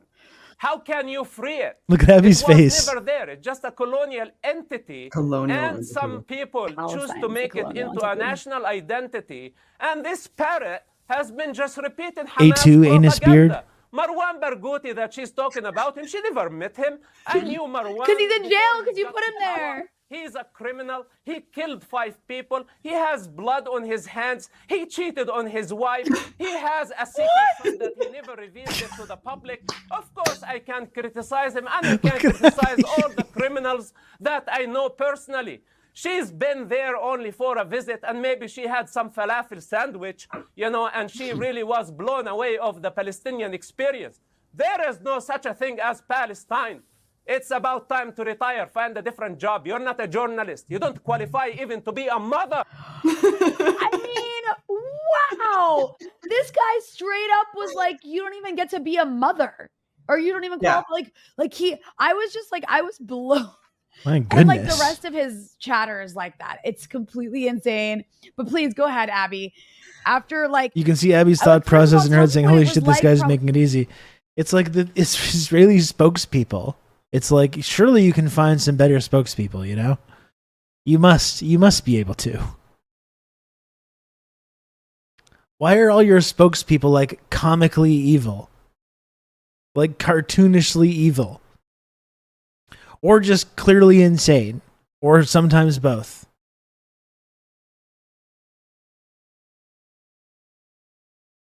This is the token Hamas guy. That's right. That's right, Dimster. Is the most hinged Israeli official. Is this is this guy pro bono? Is this guy even on the payroll? Is he an unpaid volunteer? I mean, it must be a lucrative gig for him, I imagine, if he's doing this, but someone's payroll. But that's what I mean. Why are you paying this guy? What's this guy doing for you? He's literally hurting your own cause by looking and sounding totally insane. You know? Hire some better PR guys. For that, after you'd already been on before, where you were being basically like interrogated by peers, you probably expected to have to go up against. He's a genocide both of them, intern. But peers kind of took a step back, and actually after that he went, "Wow." Because he was like, wow, I can't believe that guy. Yeah. Great diss. Do you have a response? Yeah, it's yeah. He speaks to a certain demographic that will be. See, even Hamas' son says this. Yeah. I mean, okay. So first of all, for the first time I went on Piers Morgan, just like you, Rania, everything was kind of sidelined from that "Do you condemn Hamas?" question that we were browbeaten with for several minutes. I mean, for me, it was literally 10 minutes of a 35-minute segment. And I just couldn't believe it. I was like, oh my God, like, is this really happening? Are you still going to continue to try to ask me this? So the second time I was asked to come on, I knew it was going to be like toe to toe with this guy. And I just thought like, oh my God, this is a complete setup. Like, I refuse to condemn Hamas. And so now they're going to ask me to come on to go toe to toe with the son of the co-founder of Hamas. So then I can refuse to condemn Hamas to this guy and then be told like, oh, like, you think you're legitimate? Like, how could you do that to this guy? This guy has all like the. This guy is very serious. So I was just like, oh my God, this is so weird. Official. But I'm gonna stand my ground. And then I kind of looked at like more into who this guy was, and I realized that he was a complete out and out lunatic. I mean, what's crazy about him, Rania, is that he is paraded around by people like Jordan Peterson, Dave Rubin, you know, all of the figures in the right wing that are pro-Israel. They love to trot this guy out because it legitimizes them and legitimizes their Islamophobia. This really, very cool like, and not weird guy. Throw all Muslims under the bus, and he's the token Arab that they can use to do that. It's like the Candace Owens going and speaking to No, I know, Sean. It is insane trying to debate it. when you look at it that way. But what's amazing about Mossab too is that he's also legitimized by people like Jake. By the way, we got to say, like, that's a funny pause face. Oh my goodness. While we mentioned debate, that is one development that is pretty actually hilarious, is that a certain friend of the show, a certain Logic Master friend of the show, is actually in Israel right now, and everyone is like screaming at him and like calling him a whatever names and like refusing to let him in, and like he's going to these checkpoints, Palestinian checkpoints, and seeing how fucked up it is. He's been in Israel for like a week, and all his like Zionism is like melting away. His like adversarial Zionism that he adopted just to own his online enemies or whatever. Which is funny, and I saw someone saying this online, and I 100% believe this. The thing is, he's not going to pivot to be like supporting Hamas or anything like that, which would be hilarious if that did happen. But like, when reality destroys wiki research, this guy that I'm referring to currently, he's going to try to pretend that he was the impartial one in the middle of all these extremists on both sides, and that he wasn't supporting Israel and he wasn't supporting Zionism. He's going to try to make this claim, and sir, that's not true. That's not true, sir. You were fully supporting Israel for months. You spent months doing this on all your various platforms, sir. You can't try and pretend that you were in the middle and that you were always against extremism and blah, blah, blah, Mr. Borelli. I'm sorry. No. You chose your side. You chose your side. You're going and experiencing it firsthand. Just what this fucking system that you've staked your whole reputation on supporting, you're seeing what it is now, and now there's no going to be rebranding. There's no going back to, oh, I was always just on the side of peace or any of this bullshit, Mr. Tortellini, Mr. Noki. It's not going to happen. We all remember what you've been acting like and how you've been fucking debasing yourself over the last 9 months, where no one's going to forget. This whole pivot that you're planning is not going to work. It's not going to happen, sir. We all remember. We all know that this whole centrist thing that you're going to try and do now is not a reflection of the reality of the last 9 months. Anyway. Right? I mean, he's on CNN talking about his plight and his story, and you know, coming from Hamas, and how he knows Hamas, and how he can really like talk about how Hamas needs to be eradicated, because he comes from Hamas, and there's Jake Tapper just nodding along. I mean, it's so crazy. And then he's on Dr. I don't Phil, know, Brandon. right? I don't know how people consume it. It's really bad. These Palestinian women. I mean, so he's really all over the place. He isn't just some fringe figure that's brought on Piers Morgan because Piers Morgan loves these kind of like Maury Povich style like showdowns. No, he is out there as the token Palestinian to throw Hamas under the bus. So, you know, but then I saw him debate Mark Lamont Hill, and he was kind of like not as insane sounding as he usually is. And I was like, okay, this is gonna be really interesting. But then, you know, you see his videos, he puts himself out there basically just denouncing all Muslims, saying, you know, we should use force against them, we should use violence against them, they're all extremists, essentially they're all terrorists. So I'm gonna be this guy, but for like white colonialists. Nuts. And so I'm gonna be that guy, but for white colonialists, and I'm going to go on TV and be like, no, it's actually totally okay to engage in armed struggle. I grew up in the heart of the empire, the heart of this kind of like white supremacist colonialist society. I know how these people think. I know how they act. I know what the colonialist mentality is. You can't trust them. They only understand force. And that's how you got to deal with them. Trust me, I'm one of them. I grew up as one of these people. This is what I'm going to do. I'm going to do that guy's shtick, but for the side of good.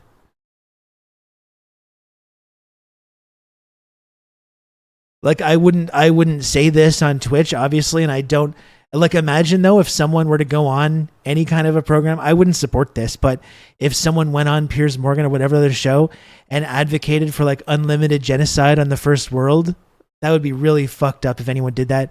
I know no one in the chat wants to do that. I certainly wouldn't do it, but it would be crazy if that happened, though.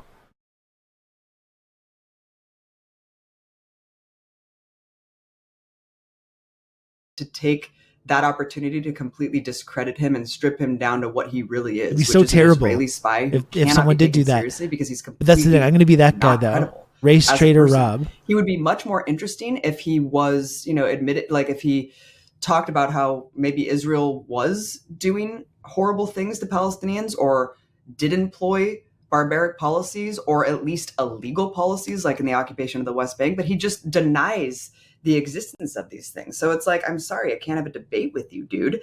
And then the Marwan Barghouti thing was so funny too, because it's like, he's basically just putting out a diss track about this guy.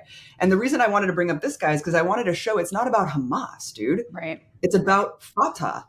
It doesn't matter who we're talking about. It's about all factions of Palestinian society.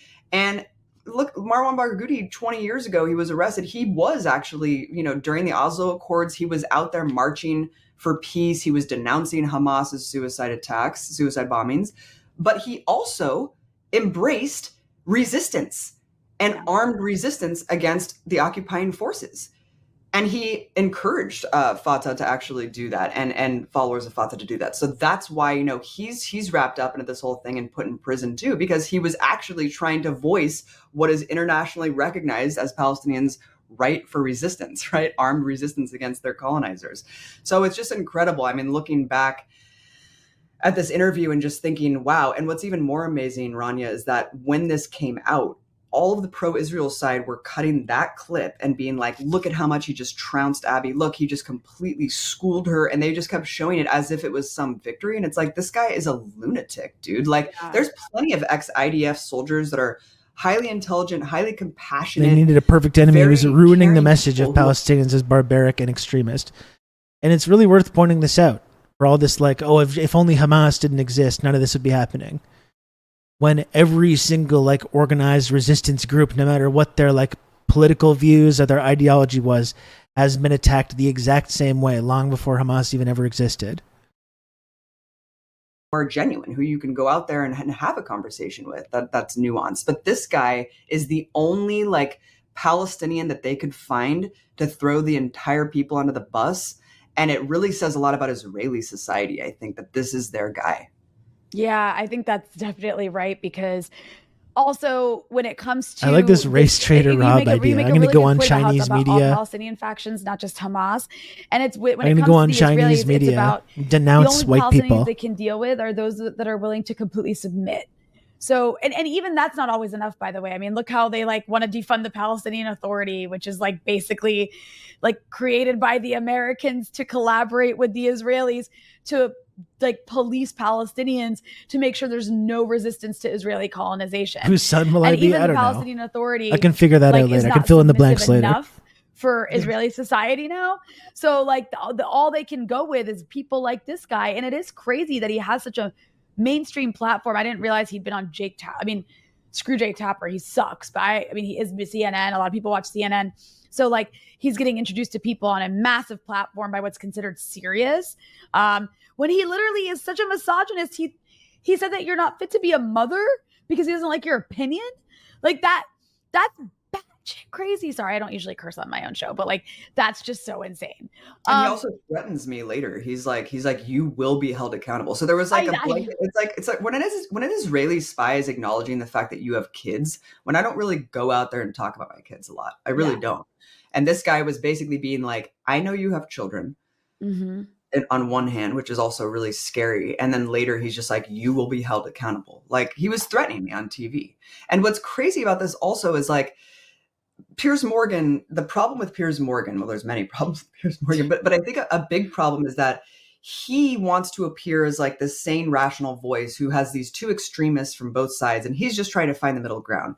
You can't both sides genocide. And Rob warns the Chinese, do not trust the white devil. Exactly. That's what I mean. I'm one of these people. Again, I grew up in this society. I understand how the white colonialists think. I understand them. They won't listen to your negotiations. They don't want to bargain. They can't be reasoned with. They can't be bargained with. They only understand force.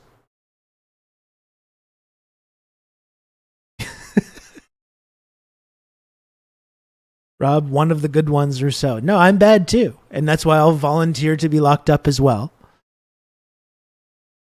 I'll volunteer to be locked up as well. I can't be trusted either. Don't even trust me. I'm not even saying that I'm good. I'm saying don't trust me either. That's how they know that they can trust me.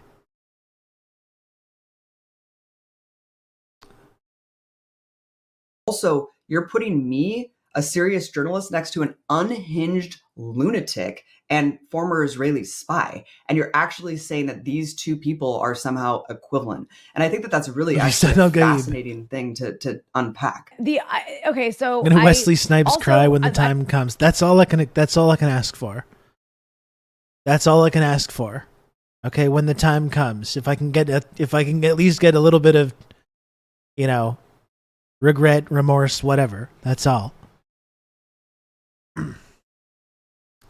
If I ever get if we ever do land back, if we ever deal with, if the Chinese ever take over whoever else, and I do get expelled from the country or jailed, I'm sure they would have good reason. Okay, I'm not going to sit there and question. I'm sure they would have a good reason. I just want to point out, I would play more of this clip, but there's a limit in how much I'm allowed to play for us to react to, because then it'll be a copy. Like I was saying, we talk about going to North Korea often. We go to DPRK for the TRRS Friendship Summit. Oh, that's an awful pause face. I'm always conscious of that. If we go to DPRK for the Friendship Summit, and what if something happens? And if you're all flying home from the TRRS Friendship Summit, and I, for some reason, get locked up, I don't want to hear any of this. Oh no, we need to get this guy back. He didn't do anything.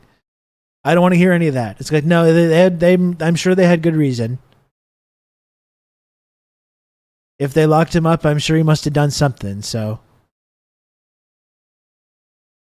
what if there's some really cool posters and Rob can't resist? Well, this is what I'm saying. If we want posters, we'll go and get the posters in the gift shop or whatever it is, through whatever official channels. We're not going to be out there poking around and messing around. Stalin would not kill your grandfather for no reason. Exactly.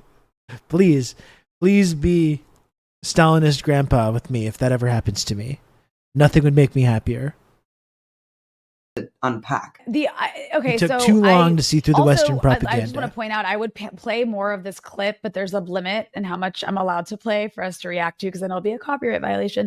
So I do encourage people to go check out all the different clips that exist of this episode on various platforms like Empire Files and like Instagram and Twitter and stuff, and on your own social media. But yeah, he does actually say at one point, like, you will be held accountable, and is a really, really threatening way. And he looks crazy, like he looks unhinged, completely. And that is exactly what Piers Morgan's whole thing. I mean, one of the ways he got like really famous is by having this whole debate style, like almost Jerry Springer level debate style situation, where he takes Jerry Springer people from completely opposite sides. Sorry, Rania. And it does make for good like boxing match rhetorically, I suppose, and people do watch, and that gets views. And I will say that it does allow, like, look, no one else is inviting people like me and you on that have platforms as big as his. And I know he's not doing it because he agrees with us. This MF did say Springle. But I guess that's the small benefit of it. But then at the same time, yeah, it does like end up equating you with these insane people when you're actually a serious person. That this guy looks like, he honestly looks like a killer.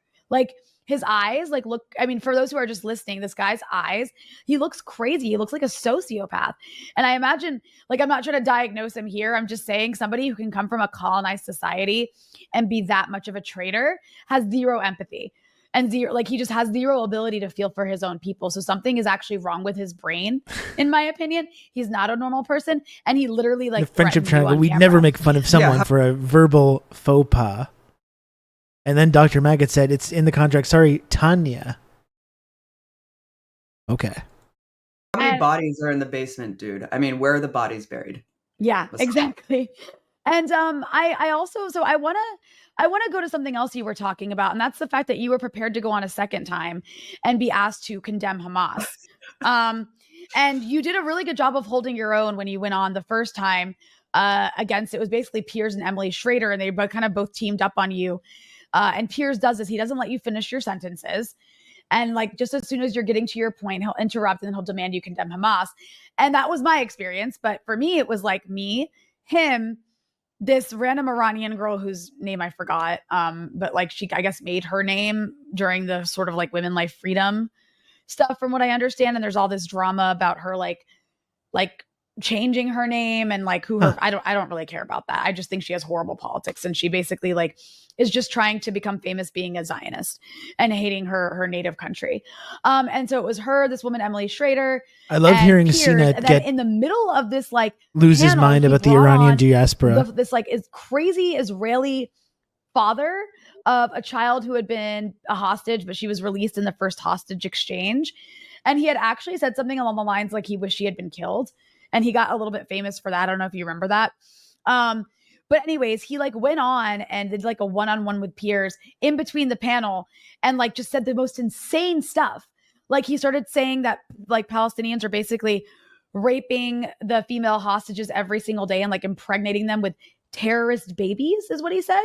He kept using the term terrorist babies. I skipped over that. I couldn't Sick watch people. that. Like you did such a great job, but I was like, I am not watching this. No. I don't encourage anyone to watch it, but he was just making these insane claims about how they're all impregnated and they've been held hostage for so long. It's too late for them to have abortions.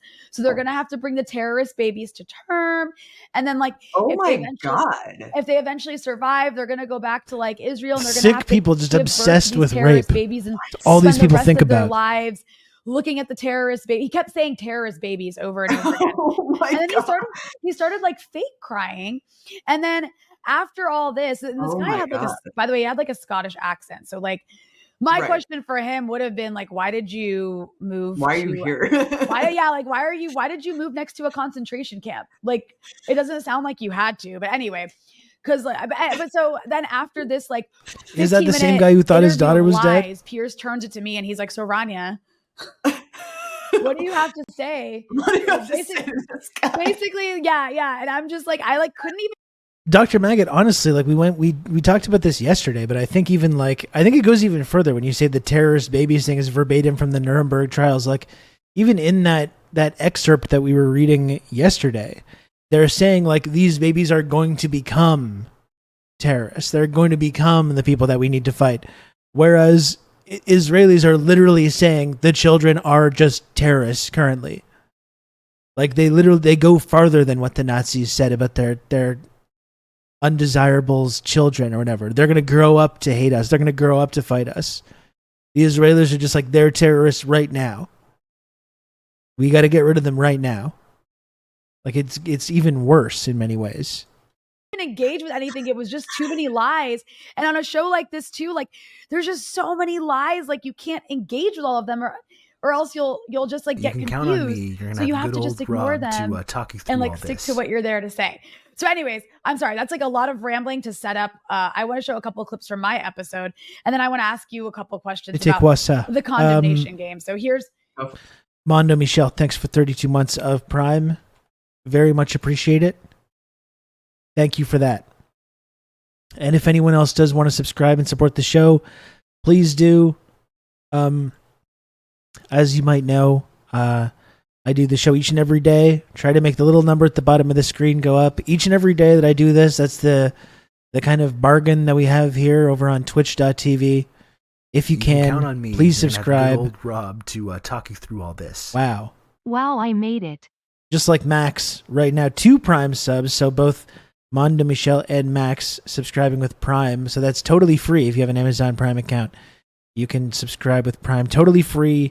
And Max, thank you for the Prime resub. And then congratulations to you for 24 months. That's 2 years. Brand new recipient of the shimmering golden 24-month 2-year sub badge. Thank you, Max, and congratulations. And yes, if anyone else would like to support this program, please do. Help me make the little number go up. Right there. Help me keep this show on the air. Help support the work that I do here on Twitch. Help support the community. Michelle, I will congratulate you when you get to the Pearl badge. Okay, that's the arrangement here. The devil's bargain that Rob made with Jeff. Exactly. That's exactly right. The 36-month, 3-year Pearl sub badge.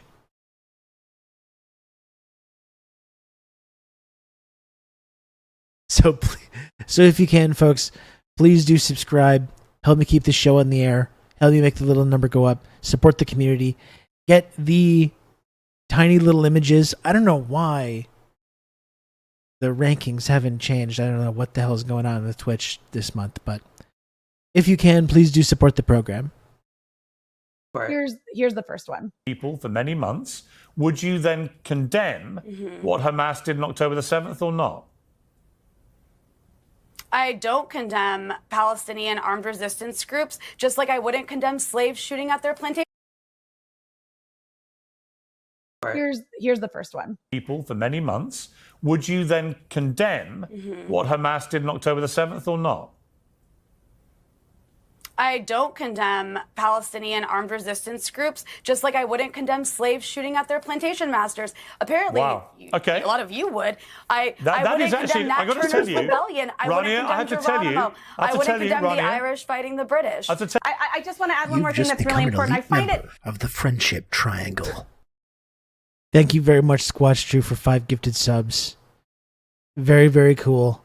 Thank you, Squatch Drew, for all the support over the years. Very much appreciated. Thank you. Yeah, great answer from Rania there. We're done with the condemning. We're done condemning. No more condemning.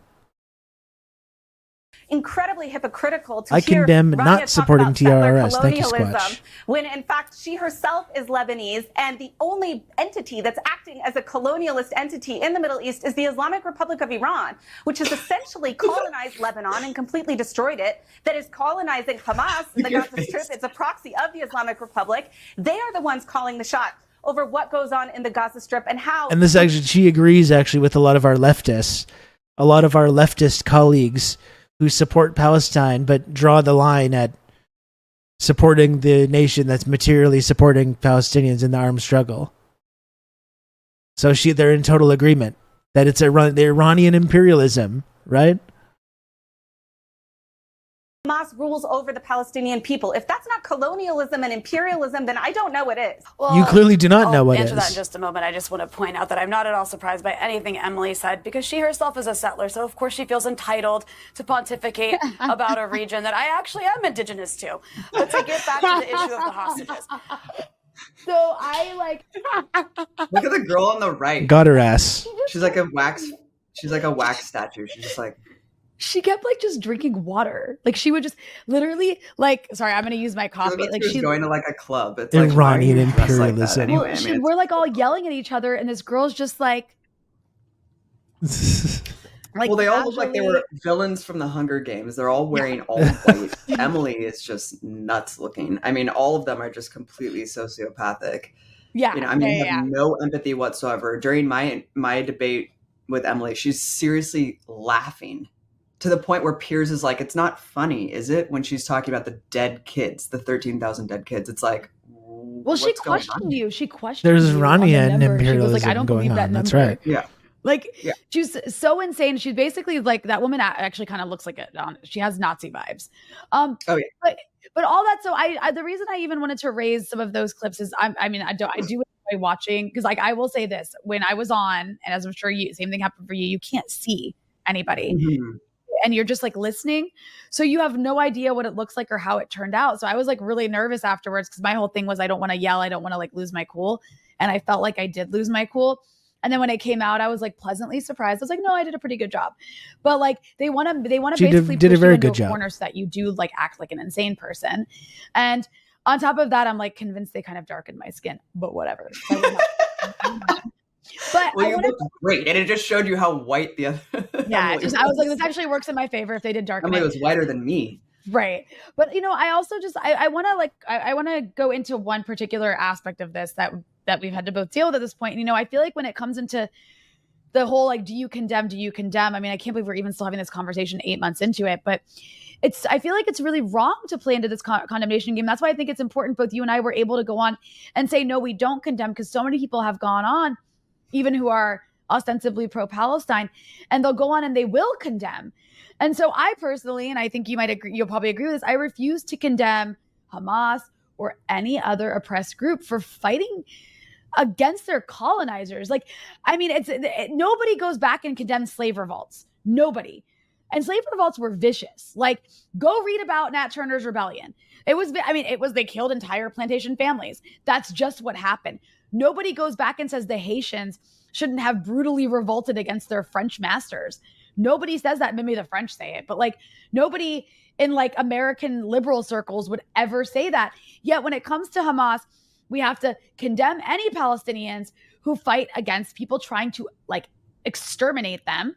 And then we also hear Palestinians constantly being lectured and their supporters being lectured about how they need to stop using phrases like from the river to the sea because it harms their movement, since Israel has like smeared it as an anti-Semitic statement. So all that's to say, Abby, why do you think it's so important not to condemn Hamas or Palestinian armed resistance in general, and to make sure we don't capitulate to these sort of Zionist demands that we soften our rhetoric? Yeah, I mean, it's so ludicrous, right? When you look back at history and do these historical comparisons like you just did. I mean, it's outrageous to even think of asking to condemn the slaves for the Nat Turner rebellion or you know, the Haitians for their revolution. I mean, it's just so absurd on its face. But I think, you know, leftists and people who oppose like wars and interventions and occupations have been browbeaten for years to first condemn the state or the leader that the West is trying to overthrow or undermine. And this is, not only is it a rhetorical trap, but it also is designed to delegitimize the opposition to these things. And so whether it was Saddam, whether it was Gaddafi, whether it was Assad, we're always being asked, first, do you condemn Saddam? First, do you condemn Gaddafi? That's the ultimate condemn Assad? Person you got to condemn. The point of doing that is so that you concede to the framework and that underlying premise that this is such an important point. Are bad, they've committed heinous acts, and therefore something needs to be done about them. And that's the problem. When you capitulate to that framework, then you're allowing that debate to then be taken to, well, what needs to be done? Something has to be done, right? So when it was Saddam, it was like, well, do we do sanctions or do we do an invasion? And we need to take a step back and say, no. The US or Israel has no right to do anything to Iraq, to Syria, to Iran, to Lebanon. No right to do anything to Palestine. I condemn the United States of America. Ethnic cleansing and genocidal policies for 75 plus years. They have no right to do anything about Hamas, nor does the United States. So there's a really problematic function of this demand to condemn Hamas for that reason alone. Okay. And that applied on October 7th, it applied on October 6th, and it applied on October 8th. There's also a problem where academics and people who kind of just want to put on paper their self-righteousness and moral clarity that they were on record condemning both sides. And I think that's just kind of like a pat on the back that they're morally superior. And so they can condemn everyone to just have them, like, it's just very like weird and self-congratulatory. But for me, and I think it's the same for you, Rania, and it's difficult when you're under the spotlight and when you're being asked something, looking into a black hole from someone like Piers Morgan saying, how are you not condemning just wanton barbaric deaths and a massacre, right? How are you not condemning the killing, the indiscriminate and deliberate killing of civilians? Well, I think you and I both agree. We don't agree with killing civilians. We disagree with that on its premise. But you cannot condemn an armed resistance group fighting for their survival. You cannot condemn the actual elected government. Like I was saying yesterday, you can be against the killing of.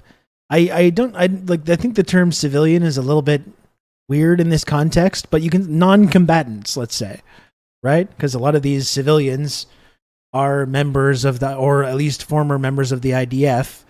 They're serving a specific role, as like a legitimate like second line of defense after these IDF checkpoints.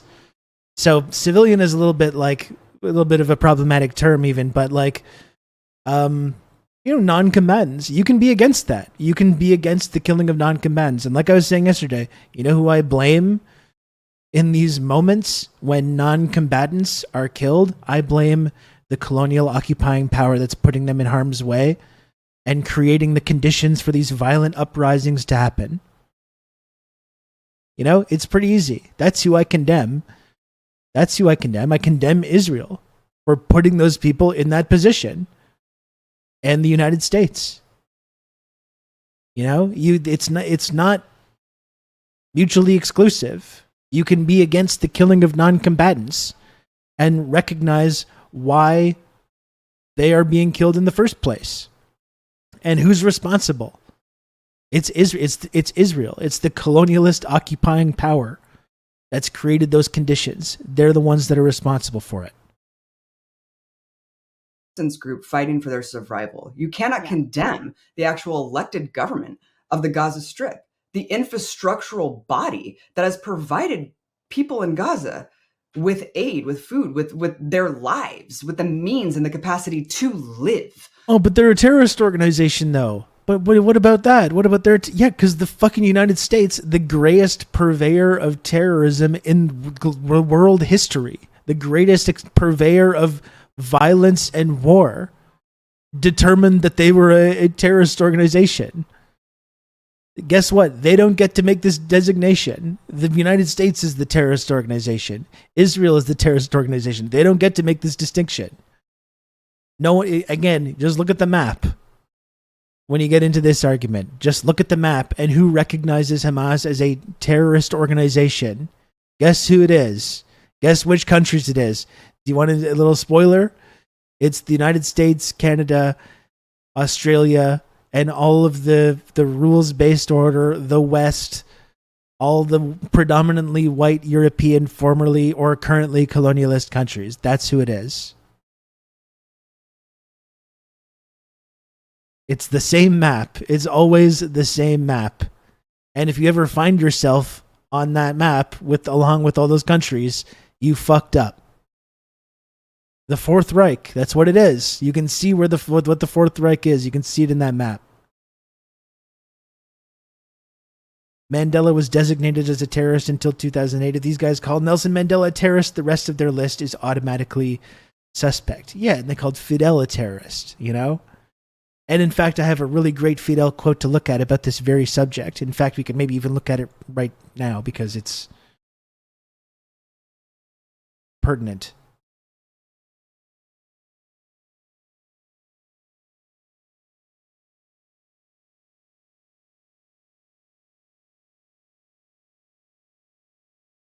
But on the Mandela point, though, not only did they call Mandela a terrorist, it's identical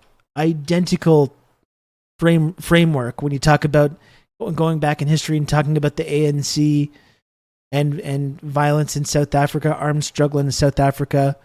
Identical language. It's identical when you go through Vietnam and talk about armed struggle of the Vietnamese, the North Vietnamese and the Viet Cong. All the identical language, all the atrocities, the Viet Cong atrocities. You can look through the New York Times in the 60s for all the stories about all these horrible Viet Cong atrocities. Time and time and time again, the exact same language, exact same narrative. You can be against the Vietnam War, but you've got to condemn you have to condemn the Viet Cong and all the horrible atrocities of the Tet Offensive. You can be against the Vietnam War, and still you must condemn the North Vietnamese. It's the exact same fucking thing for decades. Anyway, here's Fidel on this exact subject. Imperialistas yanquis pretenden ahora igualmente identificar el movimiento de liberación nacional y la lucha de los pueblos por cambios sociales con el terrorismo. Para ellos, ser revolucionario, ser simplemente progresista o luchador por la democracia es ser terrorista. Con estas falacias y mentiras abandonan definitivamente la hoja de parra de los derechos humanos para proclamarse una vez más con toda impudicia gendarmes mundiales. Los imperialistas. I mean, it just shows how this is the same story over and over and over and over again. The Yankee imperialists now also try to identify the national liberation movements and the people's struggle for social change with terrorism. For them to be a revolutionary, to be simply a progressist, or a fighter for democracy is to be a terrorist. With these fallacies and lies, they definitively abandon the fig leaf of human rights to once again proclaim themselves in all impudence as world policemen. Any of that sound familiar?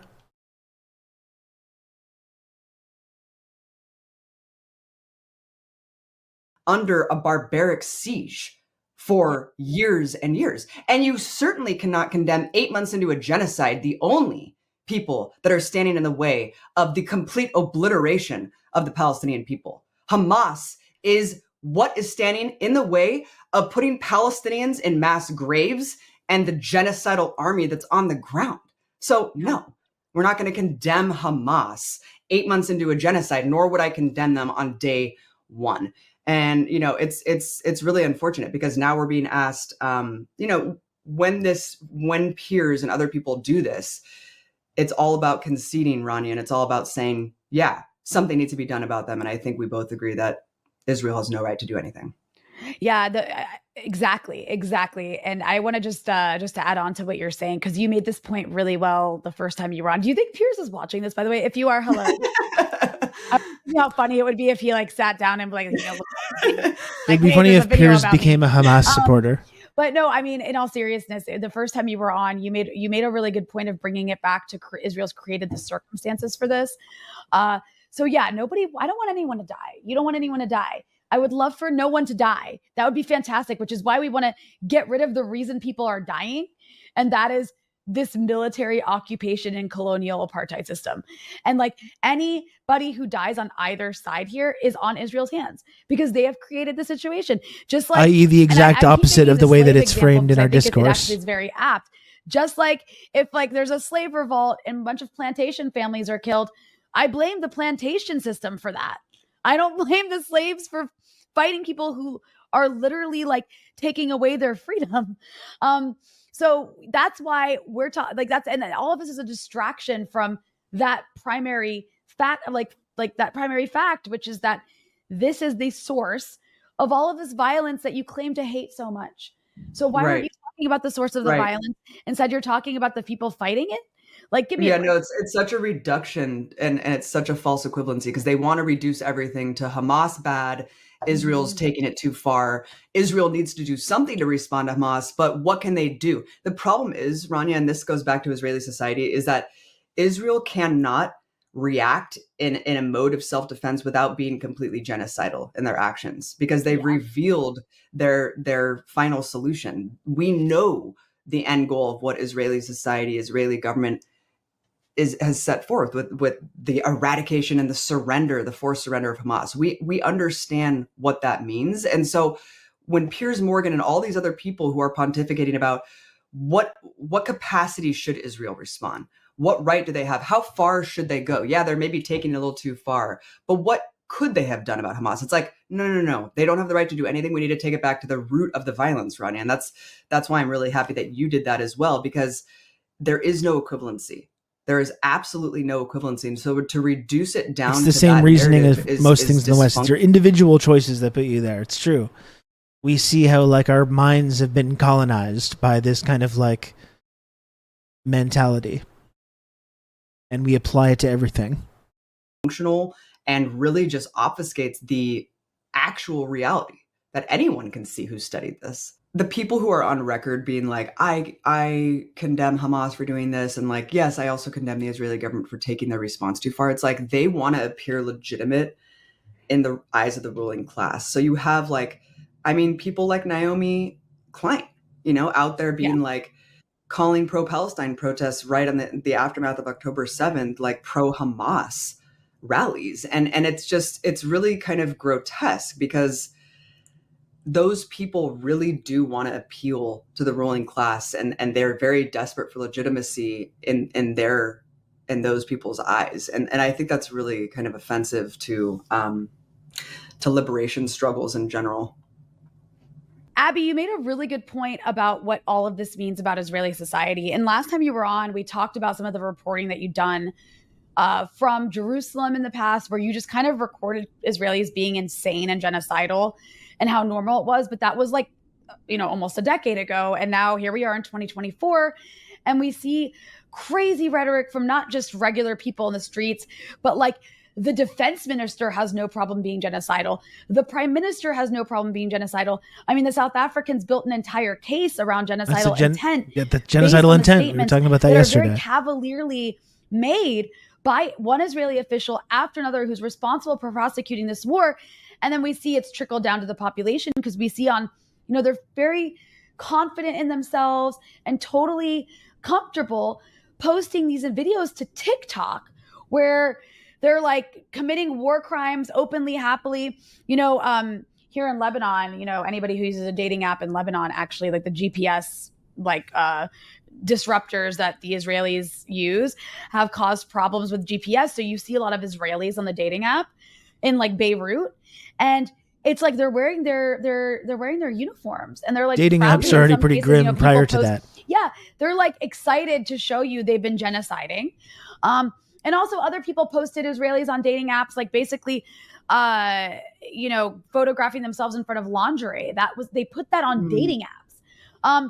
They show themselves. The lingerie thing is so fucking weird. As punishment, schools as punishment, saying they're happy to kill babies, admitting to killing babies and enjoying it.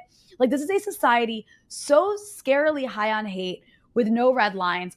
So I'm just curious, what do you have to say about the Israeli society that you're witnessing very comfortably live streaming themselves, carrying out a genocide after having been there on the ground and hearing them say the kinds of things they wanted to do to Palestinians and Arabs? Yeah, I mean, it's crazy that was almost a decade ago during a period of relative calm. Obviously, it's never a period of relative calm for Palestinians. They're getting massacred and, brutalized and humiliated and subjugated every single day. But for Israelis in Jerusalem, I mean, it was just like a day in the suburbs of, Portland, Oregon. I mean, you're just going to the mall at Sephora, just walking around in complete luxury and privilege. And so, yeah, it was really shocking to hear just during these Vox Pops, just randomly, the open genocidal incitement from Israelis. Nearly every single person I talked to was advocating to just kill them all, kick them all out, or just drop a nuke on Gaza. So fast forward to today and to see the mask completely ripped off Israeli society. Look at the polling. I mean, we always knew that Israeli society was becoming very fascist, but I think back during the Oslo Accords, there was this notion that Israel was a leftist project, the notion of the socialist kibbutzes. Even Bernie Sanders spent some time living there on a kibbutz. I mean, so I think over time, that notion of an Israeli left has diminished. The dream is dead. And so for the last 20 plus years, Israeli leaders have just laughed off that notion of the peace process, the two-state solution. I mean, that's always been a notion that's been used to placate American society and never really entertained or taken seriously in Israeli society. It's always been kind of a joke. And so, Israeli officials, the Likudniks, the Netanyahus, I mean, all of these people just have never, I mean, I saw a video of Netanyahu from like, calling them, I don't think this was intentional, but calling them Netanyahus is kind of funny, isn't it? These goddamn Netanyahus. I don't know. We need a do you condemn Israel inflection point in the public discourse. Absolutely. For sure. I think that's way more telling. I think public figures that's the first thing that should be asked in any of these interviews. Like, remember the whole thing with Anthony Housefather and how his feelings were so hurt by the ceasefire resolution? And at no point during any of the interviews that he was doing was anyone like, hey, do you support all the child murder that's going on right now? Do you denounce that? Not one time was he asked that. The 80s saying that there will never be a Palestinian state. So it's just like actually so offensive to just constantly be told. Polite Jamie says, fuck Anthony Housefather. Not very polite, if you ask me, but I agree. I agree with the sentiment. That's why they're trying to rehabilitate the Z word. Yeah, sorry, that's gone. That's gone forever. There's no more of this liberal Zionism. Like, I'm sorry. I'm sorry to tell people. I'm sorry to be the bearer of bad news. That's gone now. You don't get to try and do that anymore. Like, I'm sorry. I don't know what you want me to tell you. It's dead. By our no more liberal Zionism. No. Israeli no more society- Zionists in our organizing spaces. No matter how uncomfortable that makes people feel. If you're still a Zionist after everything that's happened over the last 9 months, you should feel uncomfortable. Like, if being uncomfortable is the worst thing that happens to you as a result of that, I'd say it got off pretty okay.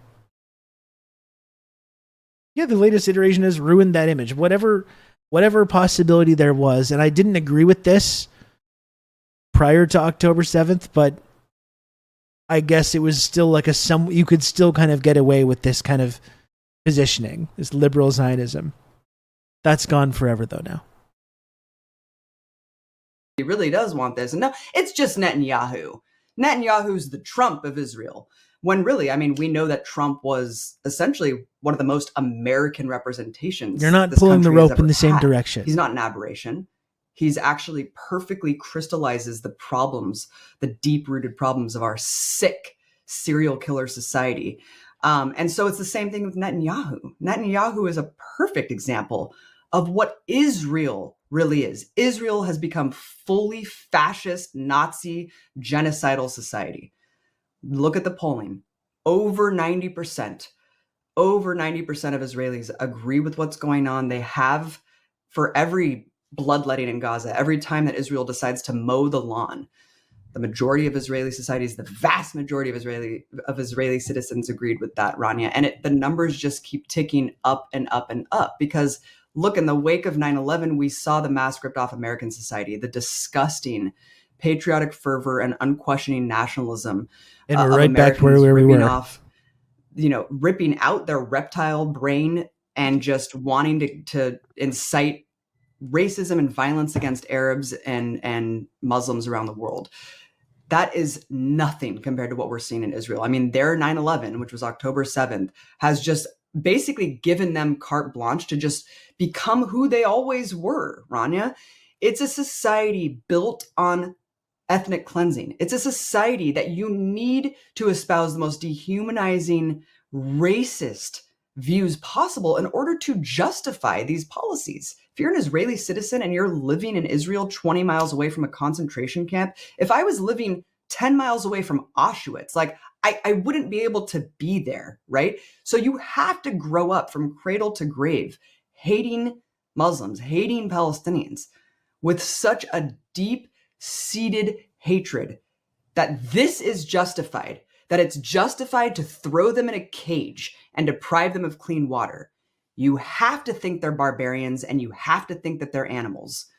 And the leftists in Israel, if you want to call yourself a leftist, I think that a lot of people who are in the Labor Party and a lot of people who call themselves leftists still are fascists, right? The most left-wing Israeli is almost like social democracy is the moderate wing of fascism, I believe. The political spectrum in this country. But I believe a great man once said that. I can't remember exactly who that was, but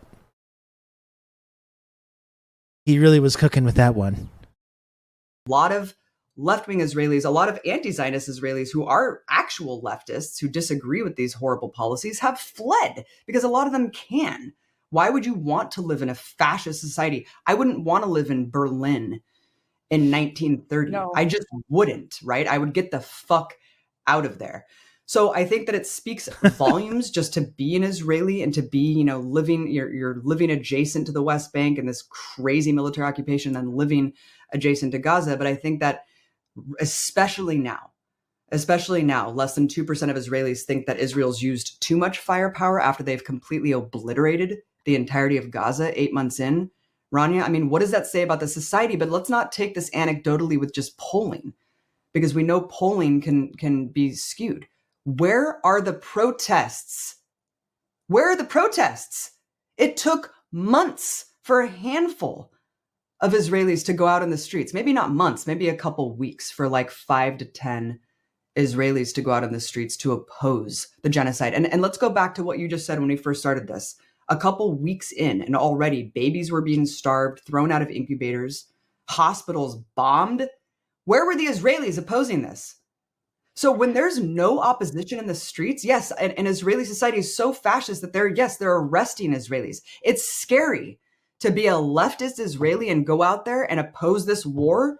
It's not only scary because you think that you could be arrested by your own government, because that's how fascist it is, but also your fellow Israeli citizens and neighbors, right, and colleagues will beat the shit out of you. I saw like Al Jazeera or something film like a handful of Israelis on the streets. This was like months into the genocide, Rania, and they were saying, we are scared to be out here.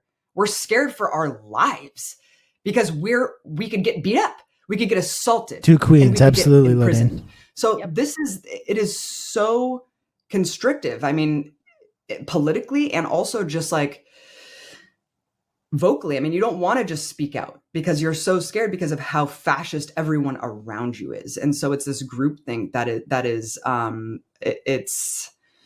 it would just be terrifying to live there. And I think, I don't think there's any hope from within. I think this just speaks to why BDS is necessary. I've been saying this for 10 years. Look, I think the same applies to America to a certain extent, but Israel is so far gone. And even the liberal opposition, right, is out there signing bombs, signing their names on missiles that are going to bomb children in refugee camps. Even the liberals. BDS? So, well, we wouldn't want to get AOC's friends to hear that because they would accuse everyone in this chat and everyone watching the show to be anti-Semites. Thank goodness that she was there to promote these viewpoints at this time. I mean, what do you say about this? What do you say about this other than there is no hope from within Israeli society? It is fully fascist and genocidal. And that's why you have to have this outside pressure to isolate them completely until they are forced to make apartheid fall, until they are forced to assimilate Palestinians into a one person, one vote project. I'm just hoping that this is the beginning of the end for the Zionist project, Rania, but unfortunately it's had to come after a massacre of untold magnitude. Yeah, it's really, if you ever had to, justify a humanitarian intervention, this is it. Because it will only come from outside. Israel cannot change from within for all the reasons you explain. And I think what's incredibly terrifying is obviously like what Palestinians are being subjected to, right? But then you see the enabling from the Americans. And so I want to show just an example of this enabling. There's a recent clip of an interaction between the press corps at the State Department and one of the State Department spokespeople. And this was after Nikki Haley, just to set this up, Nikki Haley visited, the rite of passage before any major election. And I guess she's trying to serve in the Trump administration is to go visit the settler colony America funds. And that's the state of Israel. So Nikki Haley visited. She went to the border near Gaza. She went to, I think, some West Bank settlements. And then she went to the north where Israel's been fighting a war with Lebanon's Hezbollah. And she signed a bomb and she took a photo of herself signing the bomb and she wrote on it, "Finish them." So that's the kind of rhetoric you're getting from the former U.S. ambassador to the UN. And you could argue, but she's like a Trump appointed person. But here is a Biden spokesperson responding to his thoughts on Nikki Haley doing that. So here we go. Sorry, the follow-up to Said's question. If Nikki Haley's comments are made by a private citizen and therefore don't require any comment from you, why did this administration criticize people who spoke out in favor of those in Palestine demanding a ceasefire and were quite vocal? What's the difference? When did we do that? Well, do you want to talk about the number of times that they were described as anti-Semitic? Even any time there was a pro-Palestinian protest, it seemed to be that the administration I think you were conflating 6 different things, and your question is a little bit not on the level. Let's talk about the facts here. Protests, these sniveling fucking worms in the State Department elsewhere, they inherently are not anti-Semitic.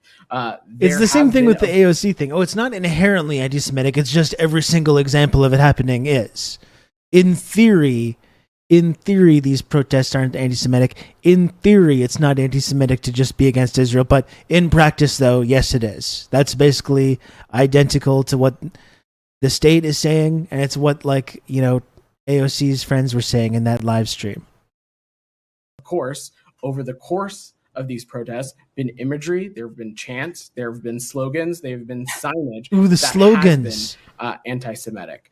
Ooh, also, what we are talking not slogans. This is some guy, Rob Russo, some leftist based in Canada. I was turned on to this sick individual, and I found this. Well, well. Well, well, well. I thought Twitch was finally free from the dangerous individuals in the Left Flank Vets channel. I thought they had they had taken out the trash on this platform. And somehow Left Flank Vets, fuck. It's like the Rise of the Skywalker thing. Somehow Left Flank Vets returned. They would have got away with it too. Thank you for the raid, Marcus. I appreciate it. Welcome, everybody. Welcome, everybody. It's me, Rob. Hello. It's nice to see you. We're just finishing off watching this clip of Rania Kalik and Abby Martin to talk you through all this. Anon, thank you for gifting a sub. Very kind of you. Thank you for that. Let's have two. Let's have two alerts. Let's have the regular alert and also that one as well. Why not? Why not? Anyway, I'm glad that you're back, Marcus, despite all the shit I was saying earlier. Thank you for the raid. I appreciate it. We're going to keep watching this video because I got to get going fairly soon. I can't be sticking around too much longer. I'm going to watch the rest of this video, and then we're going to try and do a little business. So, let's hear more of this. This fucking worm. Protesters who, in some instances, have broken the law, taking over buildings, occupying certain areas within. It's anti-Semitic to occupy buildings. Those are not expressions of free speech. Yes, they are. That is illegal in some places. Oh, it's illegal. So these are very two different things, and I really don't appreciate you conflating. Well, the fact is, you have said that a lot of the things said by the likes of Nikki Haley and others are simply rhetoric. Yet when you call for the destruction, annihilation of people, that's against international law. Why is that not being condemned from the platform? That is not the kind of rhetoric that we certainly support from this administration, and it's not ones that we've been using. But Ambassador Haley is. We don't support it, but we do support it because we send them nonstop weapons. She doesn't speak for the United States. She doesn't speak for this administration. There you have it. She's a private citizen. She's a private citizen, Abby. Therefore, her basically advocating genocide. Yeah. Her basically advocating genocide is no biggie, but a bunch of students protesting is, you know, maybe a little bit anti-Semitic. And also, maybe they broke the law. I mean, maybe Rosa Parks broke the law. Who cares? Like, it's a stupid law. Nelson Mandela broke the law. I mean, like, if you agree that genocide's being committed, which this asshole doesn't, obviously, but like, if you agree that it does, like, anything's game, right? Because it's the most serious crime that a state can commit. So, like, we should be escalating our tactics to extreme levels to try to force. She was signing bombs that Biden gave them. So, yeah, we don't support the actions or the statements of this individual. You know, and Nikki Haley too. That was the one we're going after. The Nikki Haley voters, the moderate, responsible Nikki Haley Republicans. We're going after them. We're gonna take our whole campaign strategy and pitch it to those voters. That's called being smart. It's called triangulation. It's called doing politics, sweaty. Dude. Yeah. Well, I just want to play one more, and this is also I want to place this in the context. I want to place protests this in the that solely fit the framework of the law are called parades. So it's illegal. It cannot stop itself. It's so like ready to do what you said, final solution. And so here's another example. Take a hike, bozo. Here we go. Side note, I feel like we should bring that back. Take a hike, bozo. How about that? Could that be like a possible sort of catchphrase for me and this show? Hey, take a hike, bozo. You know? It feels good. It feels good to say. Let's ruminate on that a little bit. of what we're dealing with when it comes to the Americans who are supposed to be in charge. Yeah, as I said, we don't want to see a major ground operation. We haven't seen. Oh, these are those red lines. How many more charred corpses does he have to see before the president considers a change in policy? We don't want to see a single more innocent life taken, and I kind of take a little offense at the question. Oh, I'm taking offense to the question. Is the right number of Take a hike, bozo. And this is not something that we've turned a blind eye to, nor has it been something we've ignored or neglected to raise with our Israeli counterparts, including, Ed, this week. We're raising it with our Israeli counterparts when we're handing over all the millions of dollars of weapons. Investigate it and see what they come up with. But the president doesn't have like a personal limit to this? The president has been very clear and very direct. We talked about this earlier. This is so full circle. We talked about this very thing. The president has been very clear. No, you have not been clear. We've been very clear on this. You would know you have not. It's literally that's why we're still talking about it, asshole. Because you're not clear. The mumbling president that doesn't even know where the fuck he is half the time. Yeah, he's been super clear about this. Thank you, Mr. Kirby. We've been very clear about this. I hate this. It's such a you're a Weasley fucking liar, dude. This political Jedi mind trick. We've been very clear about this, and then you proceed to not be clear at all about it. Yes, we saw the video of Biden at Juneteenth. I saw someone on Twitter say he took a hit of Kamala's pen and became nonverbal. I thought that was funny. He did not know what the hell was going on. Look, Jack, I remember when Jack, lifeguard, not a joke. Thank you. You've been so clear about this, Mr. President, sir. Are for Israeli operations in Rafah specifically, but in Gaza writ large. We don't support. This is why I feel Klingons were right to just have duels and shit when people insulted you to your face with smarmy shit. At the very least, we should bring back slapping someone with a glove. Let's do about that while we're bringing things back. What if we started doing that? Let's bring that back. You take your glove and just whoosh, whenever anyone's pulling this kind of shit. The glove slap. We won't support a major ground operation in Rafah, and we've again been very Sean, as you know, and the president. Sean, as you know, it's called a batleth. You could have just said batleth, and we all would have known what you were talking about. That should that occur, then it might make him have to make different decisions in terms of support. We haven't seen that happen at this point. Why not have him come out and say that himself? The president has been speaking to leaders throughout the region. I don't know if you do know about batleth, Sean. I think you're just covering your tracks now. You've got plenty of opportunities to talk. I think you got called out for not knowing what a batleth was. I mean, it's just so insane. This was, by the way, after the tent massacre. And now you're scrambling. That's when that question happened. It was after the first tent massacre, because, by the way, there was others that happened, just like with Israel with the hospitals. They do it once. No, Lodan, he was talking about Klingons. Horrible, and then they do it 12 more times. And everyone's like, well, I guess. He was talking about Klingons, specifically. This is normal now.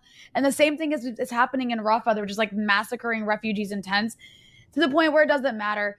But this is also don't defend this man. In, combination don't with defend Sean. Arming Israel to do whatever they want. Sean knows what he did. There are no limits.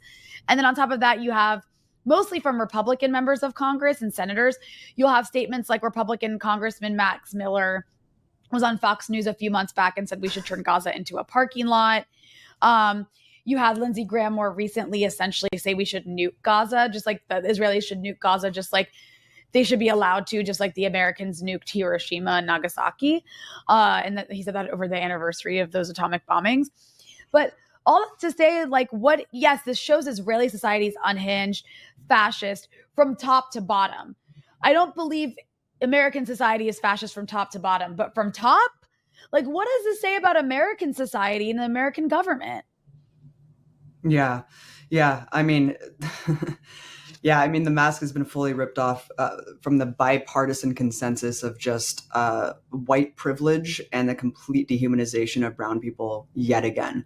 I mean, it just feels like 9/12, 2001. I mean, this was the sentiment. This was what it was like. And I can't even imagine for people like you, Rania. I mean, to grow up Arab in a post 9/11 world. I mean, it was absolutely heinous and disgusting, the rhetoric. If you enjoyed this episode,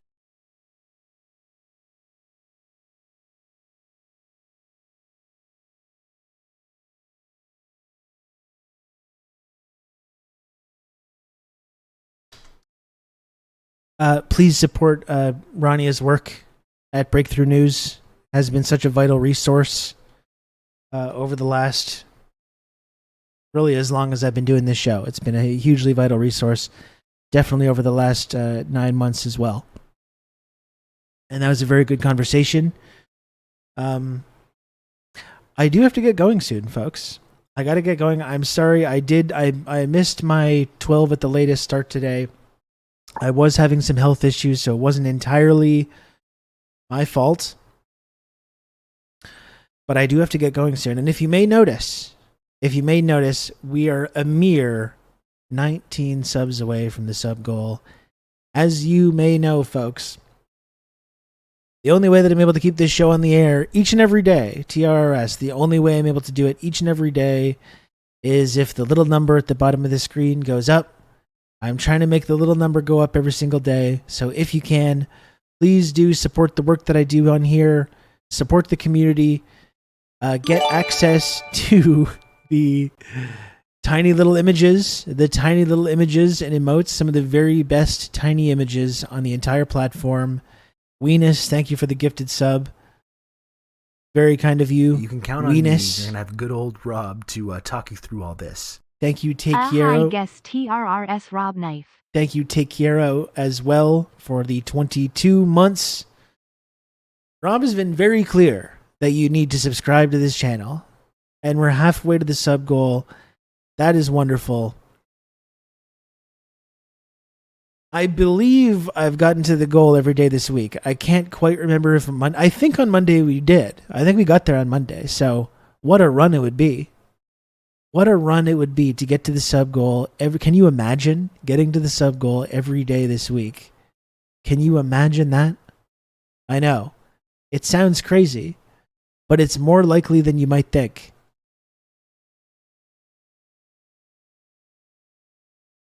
And now we're only halfway there.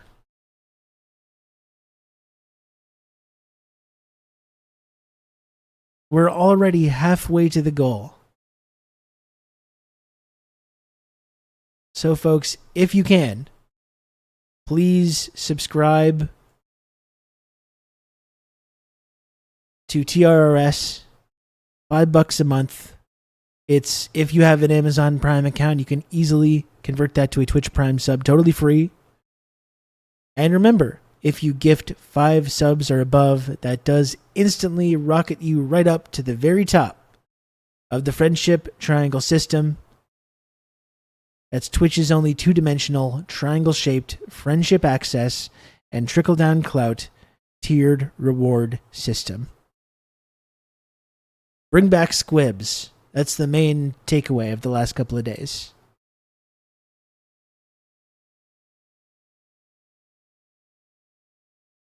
That's the main takeaway.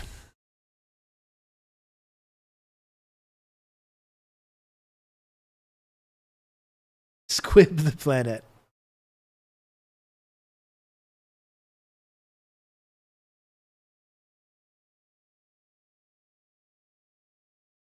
Oh. Rob has planted squibs all over his body that will go off if you sub. It would be funny if I did have squibs and there was some kind of like user controlled squib device. You could just squib me at any time. That'd be classic. It is doable. 50 subs to squib. I feel like that would do some numbers. Twitch squib integration. Here's the amazing thing too, folks. So we're halfway to the sub goal. There's 17 subs to go to get to the sub goal. We're sitting pretty right now. 145 viewers. Only 17. You're telling me it's only 17 out of 145 viewers to get to the sub goal? I mean, that's like right in arm's reach. It's in reach. It's in arm's length. It's so close. I just feel like I could reach out and just grab it.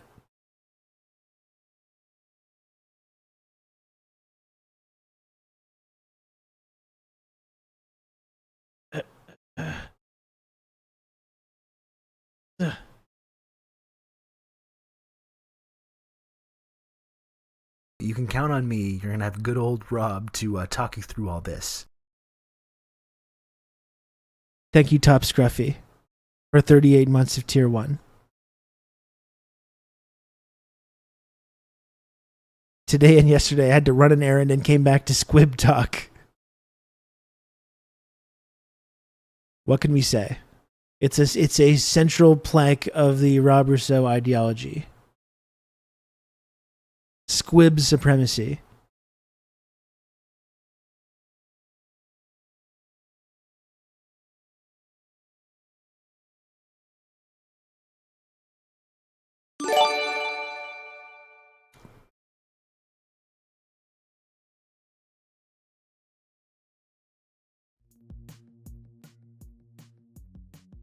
Top Scruffy, thank you for the gifted sub as well. Thank you, Top Scruffy. Very cool. I really got to go in about 5 minutes. So really 5 minutes, 15 subs to go. Barely anything.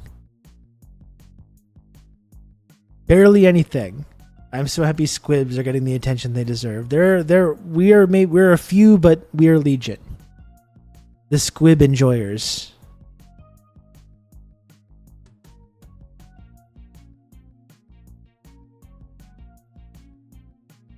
Ugh. I'm getting quite sleepy. Look at me yawning here. Been staying up late doing cowboy stuff.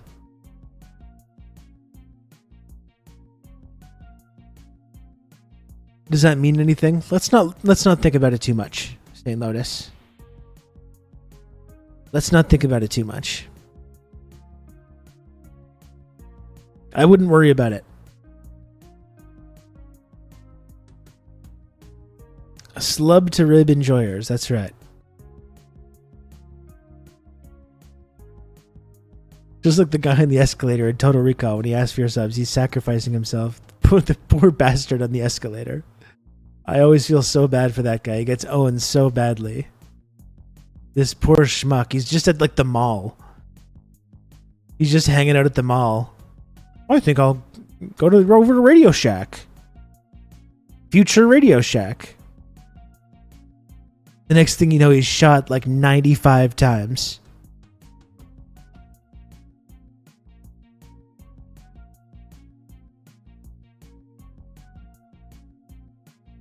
Oh my gosh. You have a great day as well, Squatch. Thanks again for the support. I really do appreciate it a lot. Thank you.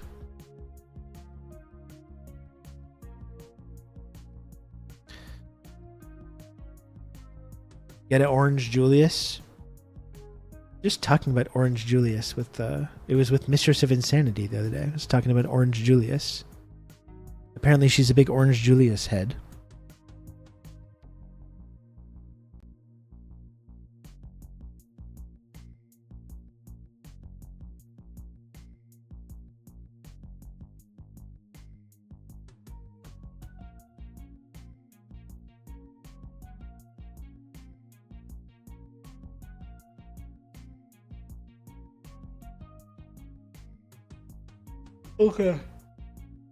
Okay. I can't stop yawning. I gotta go. Still, folks, there is still time. There is still time, of course, in case you're starting to panic. Oh no, he's going soon. I was just about to donate 15 subs. There is still a few minutes to do this. There is still time for to pull out a buzzer beater that helps this show Meet the sub goal. Continuing the streak. The streak is still alive.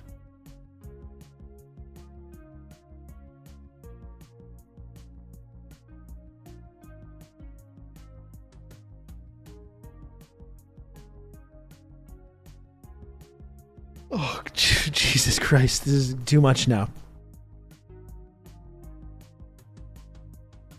Oh. That's the wrong one. 2 ends. It always messes me up.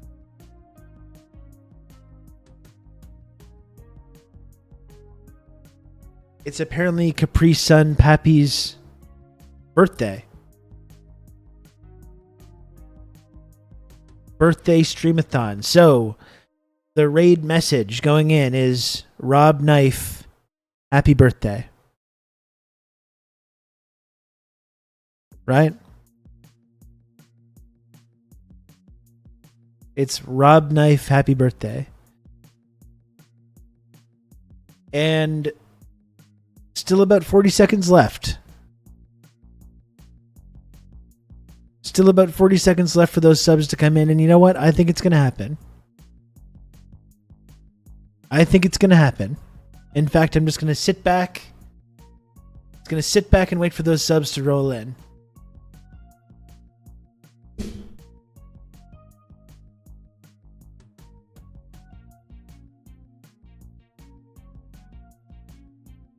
Wow. Okay, Rob. Seriously, wow.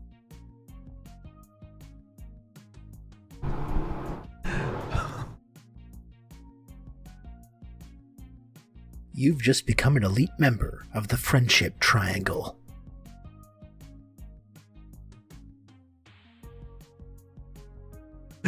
Dimster and Riskin first. Thank you so much. I love you. Thank you.